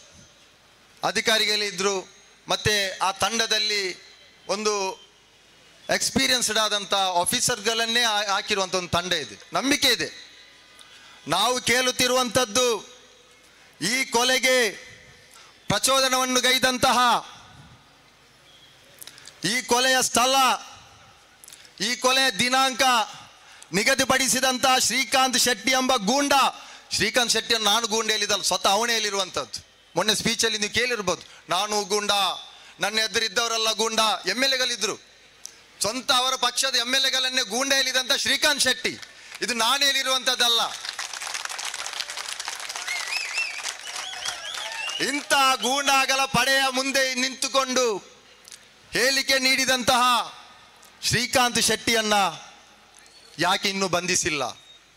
ಅವರ ಮನೆಯ ಬಾಗಿಲಿಗೆ ಎಷ್ಟು ಸಲ ನೀವು ಹೋಗಿದ್ದೀರಿ ಎಂಬ ಪ್ರಶ್ನೆಯನ್ನು ಸಾರ್ವಜನಿಕರು ಕೇಳ್ತಾ ಇದ್ದಾರೆ. ಈ ಒಂದು ಕೊಲೆಗೆ ಯಾವ ರೀತಿ ಕೊಲೆ ನಡೆಯಬೇಕಂತ ಪ್ರಚೋದನಕಾರಿ ಭಾಷಣಗೈದಂತಹ ಶರಣ್ ಪಂಪ್ವೆಲ್ ಮೊನ್ನೆ ದಕ್ಷಿಣ ಕನ್ನಡ ಜಿಲ್ಲಾ ಬಂದ್ಗೆ ಕರೆ ಕೊಡ್ತಾರೆ. ಅವತ್ತು 10ಕ್ಕಿಂತ ಜಾಸ್ತಿ ಸ್ಟ್ಯಾಬಿಂಗ್ ಕೇಸ್ ಆಗುತ್ತದೆ. ಗೌರ್ಮೆಂಟ್ ಬಸ್ಗಳಿಗೆ ಹಾನಿ ಆಗುತ್ತೆ. ರಸ್ತೆಯನ್ನು ಬಂದ್ ಮಾಡಿ ಟೈರ್ಗೆ ಬೆಂಕಿ ಹಾಕಲಾಗುತ್ತೆ. ಇಷ್ಟು ಮಾಡಿ 2 ಗಂಟೆಯಲ್ಲಿ ಅವರಿಗೆ ಬೇಲು ಸಿಗ್ತದೆ ಅಂತ ಹೇಳಿದಾದ್ರೆ ಇಲ್ಲಿಯ ಪೊಲೀಸರನ್ನು ನಾವು ಹೇಗೆ ಸ್ವಾಮಿ ನಂಬುವುದು? ಸೋಷಿಯಲ್ ಮೀಡಿಯಾದಲ್ಲಿ ಯಾರಾದರೂ ಒಬ್ರು ಒಂದು ಕಮೆಂಟ್ ಹಾಕಿದ್ರೆ 25 ದಿವಸಗಳ ಕಾಲ ಜೈಲಲ್ಲಿ ಕೂರಿಸುವಂತ ಒಂದು ಪರಿಸ್ಥಿತಿಯಲ್ಲಿ ನಾವಿದ್ರೆ, ಒಂದು ಇಡೀ ದಿವಸ ಇಡೀ ಸಮಾಜಕ್ಕೆ ಭಯಭೀತರಾಗುವಂತಹ ನಷ್ಟ ಕಷ್ಟಗಳನ್ನು ನೀಡಿದಂತಹ ಶರಣು ಪಂಪಿಯಲ್ಲಿಗೆ 2 ದಿವಸದಲ್ಲಿ 2 ಗಂಟೆಗಳಲ್ಲಿ ಬೇಲಾಗುತ್ತದೆ ಅಂತ ಹೇಳುವುದಾದರೆ, ಇಷ್ಟೆಲ್ಲ ಆಗಿ ಈ ಕೊಲೆಯನ್ನು ವ್ಯವಸ್ಥಿತವಾಗಿ ಆರ್ಗನೈಸ್ ಮಾಡಿದಂತ ಭರತ್ ಕುಮಡೇಲ್ ಒಬ್ಬ ನೀಚ, ಒಬ್ಬ ಕೊಲೆಗಡುಕ, ಅಶ್ರಫ್ ಕಲಾಯ ಆರೋಪಿ, ಗತಿಲ್ಲದಂತಹ ಒಬ್ಬ ವ್ಯಕ್ತಿ ಈಗ ಇಲ್ಲಿ ಬಜರಂಗ ದಳದವರ ನಾಯಕತ್ವಕ್ಕೆ ಒಂದು ಅವರಿಗೆ ಇರುವಂತಹ ಒಂದು ದೊಡ್ಡ ಬೇಜ್ ಏನಂತ ಹೇಳಿದ್ರೆ, ತಲೆ ಕಡಿಯುವವರು ಮಾತ್ರ ಅವರ ನಾಯಕರಾಗಿರುವಂಥದ್ದು. ನೀವು ನೋಡಿಬೇಕಾದ್ರೆ ಒಂದು ತಲೆಗೆ ಲೋಕಲ್ ಪಟ್ಟ, 2 ತಲೆಗೆ ಜಿಲ್ಲಾ ಪಟ್ಟ. ಒಂದು ವೇಳೆ ತಲೆ ಕಡಿಯುವುದನ್ನು ನಿಲ್ಲಿಸಿದ್ರೆ ಅವನು ಮೂಲೆ ಗುಂಪು. ನೀವು ಯಾರ ಚರಿತ್ರೆಯಲ್ಲಿ ನೋಡಬೇಕಾದ್ರೆ ಇದು ಬಜರಂಗ ದಳದ ಸಂಘ ಪರಿವಾರದ ನಾಯಕತ್ವದ ಮಾನದಂಡ ಆಗಿರ್ತದೆ, ತಲೆ ಕಡಿಯುವಂಥದ್ದು. ಸಂಘ ಪರಿವಾರ ಎಷ್ಟು ನೀಚ ಕೃತ್ಯಕ್ಕೆ ಇಳಿತದೆ ಅಂತ ಹೇಳಿದ್ರೆ, ನಮ್ಮ ಜಿಲ್ಲಾಧ್ಯಕ್ಷರು ಹೇಳಿದ್ರು ಅವರಲ್ಲಿ ವ್ಯವಹಾರ ಮಾಡಬಾರ್ದು ಅಂತೇಳಿ. ನಾನೇ ಅವರಲ್ಲಿ ಮಾತನಾಡು ಕೂಡಬಾರ್ದು, ಅವರಲ್ಲಿ ಯಾವುದೇ ರೀತಿಯ ಫ್ರೆಂಡ್ಶಿಪ್ ಅನ್ನು ಇಡಬಾರ್ದು. ಈ ದೇಶದಲ್ಲಿ ಹಿಂದೂ, ಮುಸ್ಲಿಂ, ಕ್ರೈಸ್ತರು, ದಲಿತರು ಎಲ್ಲರೂ ಒಂದು ಕಡೆ ಆದರೆ ಇನ್ನೊಂದು ಕಡೆಯಲ್ಲಿ ನಾವು ಸಂಘ ಪರಿವಾರವನ್ನು ಇಡಬೇಕು. ನಾವೆಲ್ಲರೂ ಒಂದಾಗಬೇಕು. ಸಂಘ ಪರಿವಾರಕ್ಕೆ ಧರ್ಮ ಇಲ್ಲ, ಅವರಿಗೆ ಮಹಾಭಾರತ ಭಗವದ್ಗೀತೆ ಅಲ್ಲ, ಅವರು ಬಂಚ್ ಆಫ್ ಥಾಟ್ಸ್ ನಿಂದ ಬಂದವರು. ನಾವು ಅರ್ಥ ಮಾಡ್ಕೊಳ್ಬೇಕು. ಅವರಿಗೆ ಅಂಬೇಡ್ಕರ್ ಕಲಿಸಿಕೊಟ್ಟಂತ, ಅಂಬೇಡ್ಕರ್ ಮಾಡಿ ರೂಪಿಸಿದಂತ ಸಂವಿಧಾನ ಅಲ್ಲ, ಅವರಿಗೆ ಅವರದೇ ಆದಂತ ಒಂದು ಸಂವಿಧಾನ ಇದೆ. ಈ ದಕ್ಷಿಣ ಕನ್ನಡ ಜಿಲ್ಲೆಯಲ್ಲಿ ಅವರು ಕೇವಲ ಮುಸಲ್ಮಾನರನ್ನು ಮಾತ್ರ ಅಲ್ಲ, ಅದೆಷ್ಟೋ ಹಿಂದೂಗಳನ್ನು ಕೂಡ ಹತ್ಯೆ ಮಾಡಿರುವಂಥದ್ದು ಕೂಡ ನಾವು ನೋಡಿದ್ದೇವೆ. ಪುತ್ತೂರಿನಲ್ಲಿ ABVPಯ ಕಾರ್ಯಕರ್ತನಾದ ಅಕ್ಷಯ್ ಕಲ್ಲೇಗನನ್ನು ಬರ್ಬರವಾಗಿ ಕೊಲೆ ಮಾಡಿದ್ರು ಈ ಸಂಘ ಪರಿವಾರದವರು. ಅದೇ ರೀತಿ NITK ಬಸ್ಸಲ್ಲಿ ಪ್ರಯಾಣಿಸುತ್ತಿದ್ದಂತಹ ಪ್ರಕಾಶ್ ಎಂಬ ವ್ಯಕ್ತಿಯನ್ನು ಬಸ್ಸಿಂದ ಎಳೆದು ಹಲ್ಲೆ ಮಾಡಿ ಸಾಯಿಸಿರುವಂಥದ್ದು ನಾವು ನೋಡಿದ್ದೇವೆ. ವಿನಾಯಕ ಬಾಲಿಗ RTI ಕಾರ್ಯಕರ್ತ, ಹಿಂದೂ ದೇವಸ್ಥಾನದ ಮುಖ್ಯಸ್ಥರ ಇವರನ್ನು ನರೇಶ್ ಶೆಣೈ, ಸೂಲಿಬೆಲೆಯ ಆಪ್ತ, ನಮೋ ಬ್ರಿಗೇಡ್ನ ಸಂಸ್ಥಾಪಕ ಕೊಲೆ ಮಾಡಿ ಜೈಲಲ್ಲಿ ಕೂತಿದ್ದನ್ನು ಕೂಡ ನಾವು ನೋಡಿದ್ದೇವೆ.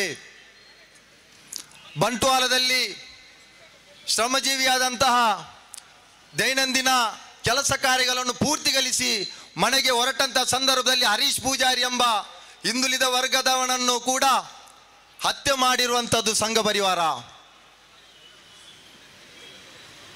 ಉಲ್ಲಾಲದಲ್ಲಿ ಕಾರ್ತಿಕ್ ಎಂಬ ಹಿಂದೂ ಕಾರ್ಯಕರ್ತನನ್ನು ಕೊಲೆ ಮಾಡಿದಂಥದ್ದು ಸಂಘ ಪರಿವಾರ. ಅವತ್ತಿನ MP ನಳಿನ್ ಕುಮಾರ್ ಕಟೀಲ್ ಹೇಳಿದ್ರು ದಕ್ಷಿಣ ಕನ್ನಡ ಜಿಲ್ಲೆಗೆ ಬೆಂಕಿ ಹಾಕ್ತೇವೆ ಅಂತ ಹೇಳುವಂಥದ್ದು. ನಂತರ ಹಾಕಲಿಲ್ಲ. ಕೀರ್ತಿ ಎಂಬ ಕೊಲೆ ಕೂಡ ಇಲ್ಲ ಇತ್ತು. ಅಂದರೆ ಸಂಘ ಪರಿವಾರಕ್ಕೆ, ಸಂಘ ಪರಿವಾರದ ಏನು ಅಣತಿದೆ ಅದರಲ್ಲಿ ಹಾ ಹೂ ಹೇಳುವವರು ಮಾತ್ರ ಪ್ರಶ್ನಿಸಬಾರ್ದು. ಇವತ್ತು ಮುಸಲ್ಮಾನರನ್ನು ಈ ರೀತಿಯಾಗಿ ಯಾಕೆ ಅವರು ಟಾರ್ಗೆಟ್ ಮಾಡ್ತಾ ಇದ್ದಾರೆ ಅಂತ ಹೇಳುವಂಥದ್ದು, ಮುಸಲ್ಮಾನರು ಸಂಘ ಪರಿವಾರಕ್ಕೆ ಹೆದರಿಯ, ಸಂಘ ಪರಿವಾರ ಅಣತಿಗೆ ತಕ್ಕಂತೆ ಇಲ್ಲ. ಇಲ್ಲಿ ಮೋದಿ ಅಲ್ಲ ಇನ್ನೊಬ್ಬರು ಬಂದರೂ ಕೂಡ ನಾವು ನಮ್ಮ ಹೋರಾಟ, ನಮ್ಮ ಪ್ರಶ್ನೆಗಳನ್ನು ಇನ್ನೂ ಕೂಡ ಮುಂದೆ ನಾವು ತೆಗಿಲಿಕ್ಕೆ ಇದ್ದೇವೆ ಹೇಳುವಂಥದ್ದು ಅದಕ್ಕೋಸ್ಕರ ಆಗಿರ್ತದೆ. ನಾವು ಇಲ್ಲಿ ಮೊನ್ನೆ ತುಂಬ ಜನ ಕೇಳಿದ್ರು, ನೀವು ಹೋಗ್ತೀರಿ ಬರ್ತೀರಿ ಏನು ಕೊಡೋದಿಲ್ಲ ಏನು. ಇಲ್ಲಿ ಈ ಒಂದು ವೇದಿಕೆಯಲ್ಲಿ ನಾನು ನೊಂದಿರುವಂತಹ ಕುಟುಂಬದ 3 ಜನ ಇದ್ದಾರೆ. ಇವರಿಗೆ ನಾನು ಪ್ರಾಮಿಸ್ ಮಾಡಿ ಹೇಳ್ತಾ ಇದ್ದೇನೆ, ಕಾನೂನು ರೀತಿಯಾದಂಥ ಎಲ್ಲ ಹೋರಾಟಗಳಿಗೂ ಮೊನ್ನೆಯಿಂದ ಅದರ ಅಂತಿಮ ಮಾಡುವ ತನಕ social democratic party of India ಈ ಕುಟುಂಬದ ಜೊತೆ ಇರ್ತದೆ ಹೇಳುವಂತ ಒಂದು ವಿಚಾರವನ್ನು ಇಲ್ಲಿ ಹೇಳುತ್ತಾ ಅವಕಾಶಕ್ಕಾಗಿ ಧನ್ಯವಾದಗಳು. ಸಲಾಂ ಅಲೈಕುಂ ವರಹಮತುಲ್ಲಾಹಿ ವಬರಕಾತು. എല്ലാ മതക്കാരും ഉള്ള സ്ഥലമാണ്. മുസ്ലിംസ് വളരെ കുറവാണ്. അവിടുത്തെ ഒരു പൊതു രീതി എടുക്കുകയാണെങ്കിൽ അവിടെ ക്രിസ്ത്യാനികളുണ്ട്, ഹിന്ദുക്കളുണ്ട്. അവൻ്റെ സ്വഭാവം നിങ്ങളൊന്ന് ജസ്റ്റ് ഇവിടെ അന്വേഷിച്ചാൽ മതി. അവൻ എന്തെങ്കിലും ആരോടെങ്കിലും എന്തെങ്കിലും പറയുന്നു. അവനെയാണ് ഇതേപോലെ തല്ലിക്കൊന്നിരിക്കുന്നത്. അവനെ കൊന്നു എന്ന് മാത്രമല്ല, അവനെ കൊന്ന് അവിടെ ഇട്ടിട്ട് 2 മണിക്കൂർ അവർ ക്രിക്കറ്റ് കളിച്ചിരിക്കുന്നു. നിങ്ങളൊന്ന് ചിന്തിച്ചു നോക്കൂ. ആ മനസ്ഥിതിയെക്കുറിച്ച് നിങ്ങളൊന്ന് ചിന്തിച്ചു നോക്കൂ. ഇങ്ങനെയൊക്കെ ഒരു ഞാൻ അത്ഭുതപ്പെട്ടു പോയി. ഒരാളെ അടിച്ചു കൊന്നു, എന്തെങ്കിലും ഒരു അബദ്ധം പറ്റിയെന്ന് കരുതാം, എങ്കിലും അതൊന്ന് പോലീസ് സ്റ്റേഷനിലേക്ക് അല്ലെങ്കിൽ ഹോസ്പിറ്റലിലേക്ക് ഒന്ന് കൊണ്ടുപോയി. നമ്മളങ്ങനെയല്ലേ ചെയ്യുക, നിങ്ങളൊക്കെ അങ്ങനെയല്ലേ ചെയ്യുക. ഇതവിടെ കൊണ്ട് തല്ലിക്കൊന്നിട്ടിട്ട് അവരവിടെ ക്രിക്കറ്റ് കളിച്ചിരിക്കുന്നു. എന്നിട്ട് ഒരു ദിവസം ഇത് എന്താ പറയുക, ഇത് ഒന്നും അല്ലാതാക്കാൻ വേണ്ടിയിട്ട്, അൺനാച്ചുറൽ ഡെത്ത് ആക്കാൻ വേണ്ടിയിട്ടാണ് അതിന് പരിശ്രമിക്കുന്നത്. അത് എത്രമേൽ ഇപ്പോൾ ഞങ്ങൾ ഇവിടുത്തെ അധികാരികളെല്ലാവരും കണ്ടതാണ്. ഇവിടുത്തെ സ്പീക്കറെ കണ്ടു, ഈ ജില്ലയുടെ ചുമതലയുള്ള മന്ത്രി ദിനേശ് ഗുണ്ടുറാവിനെ കണ്ടു, മുഖ്യമന്ത്രിനെ ഞങ്ങൾ കണ്ടു. പക്ഷേ ഞാൻ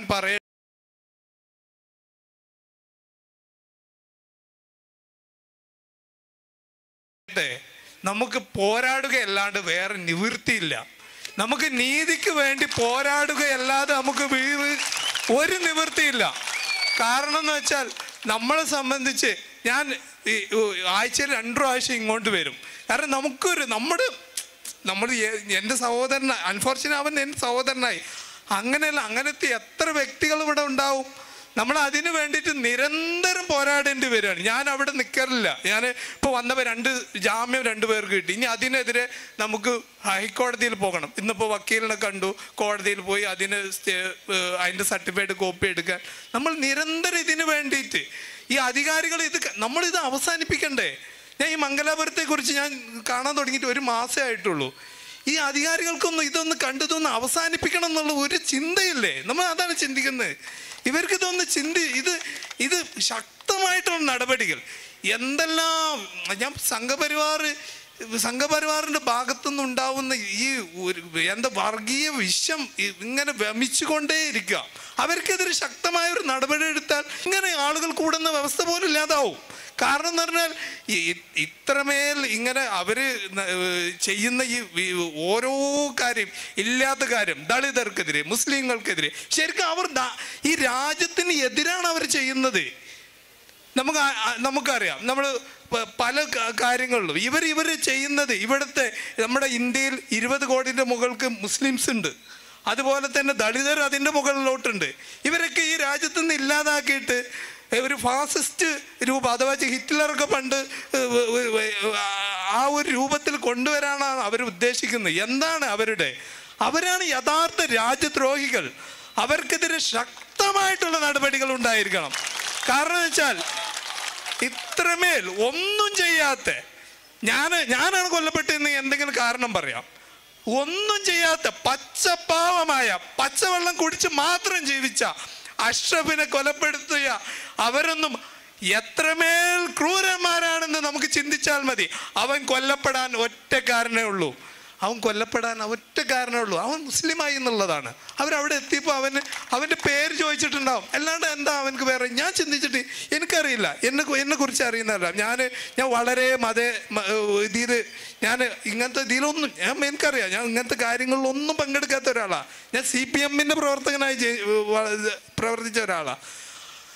നമുക്ക് അതിലുള്ള അവന് അവിടെ കൊല്ലപ്പെടാനുണ്ടായ ഒരേ ഒരു കാരണം ഞാൻ ചിന്തിച്ചിട്ട് അവൻ മുസ്ലിമാണ് എന്നുള്ളത് മാത്രമാണ്, വേറെ ഒന്നുമല്ല.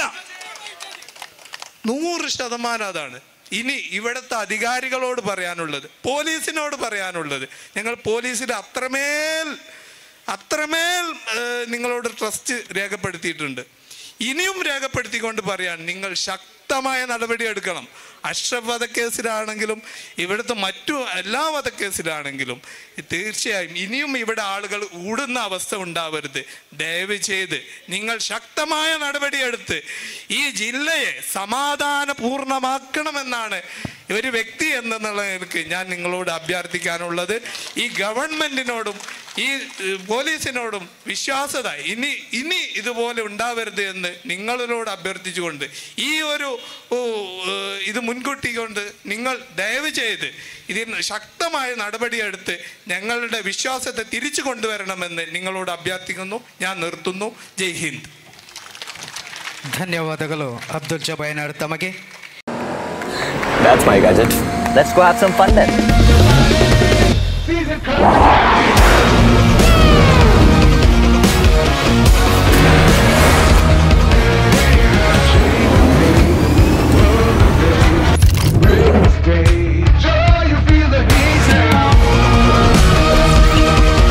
Introducing the hot and techy Brezza SCNG.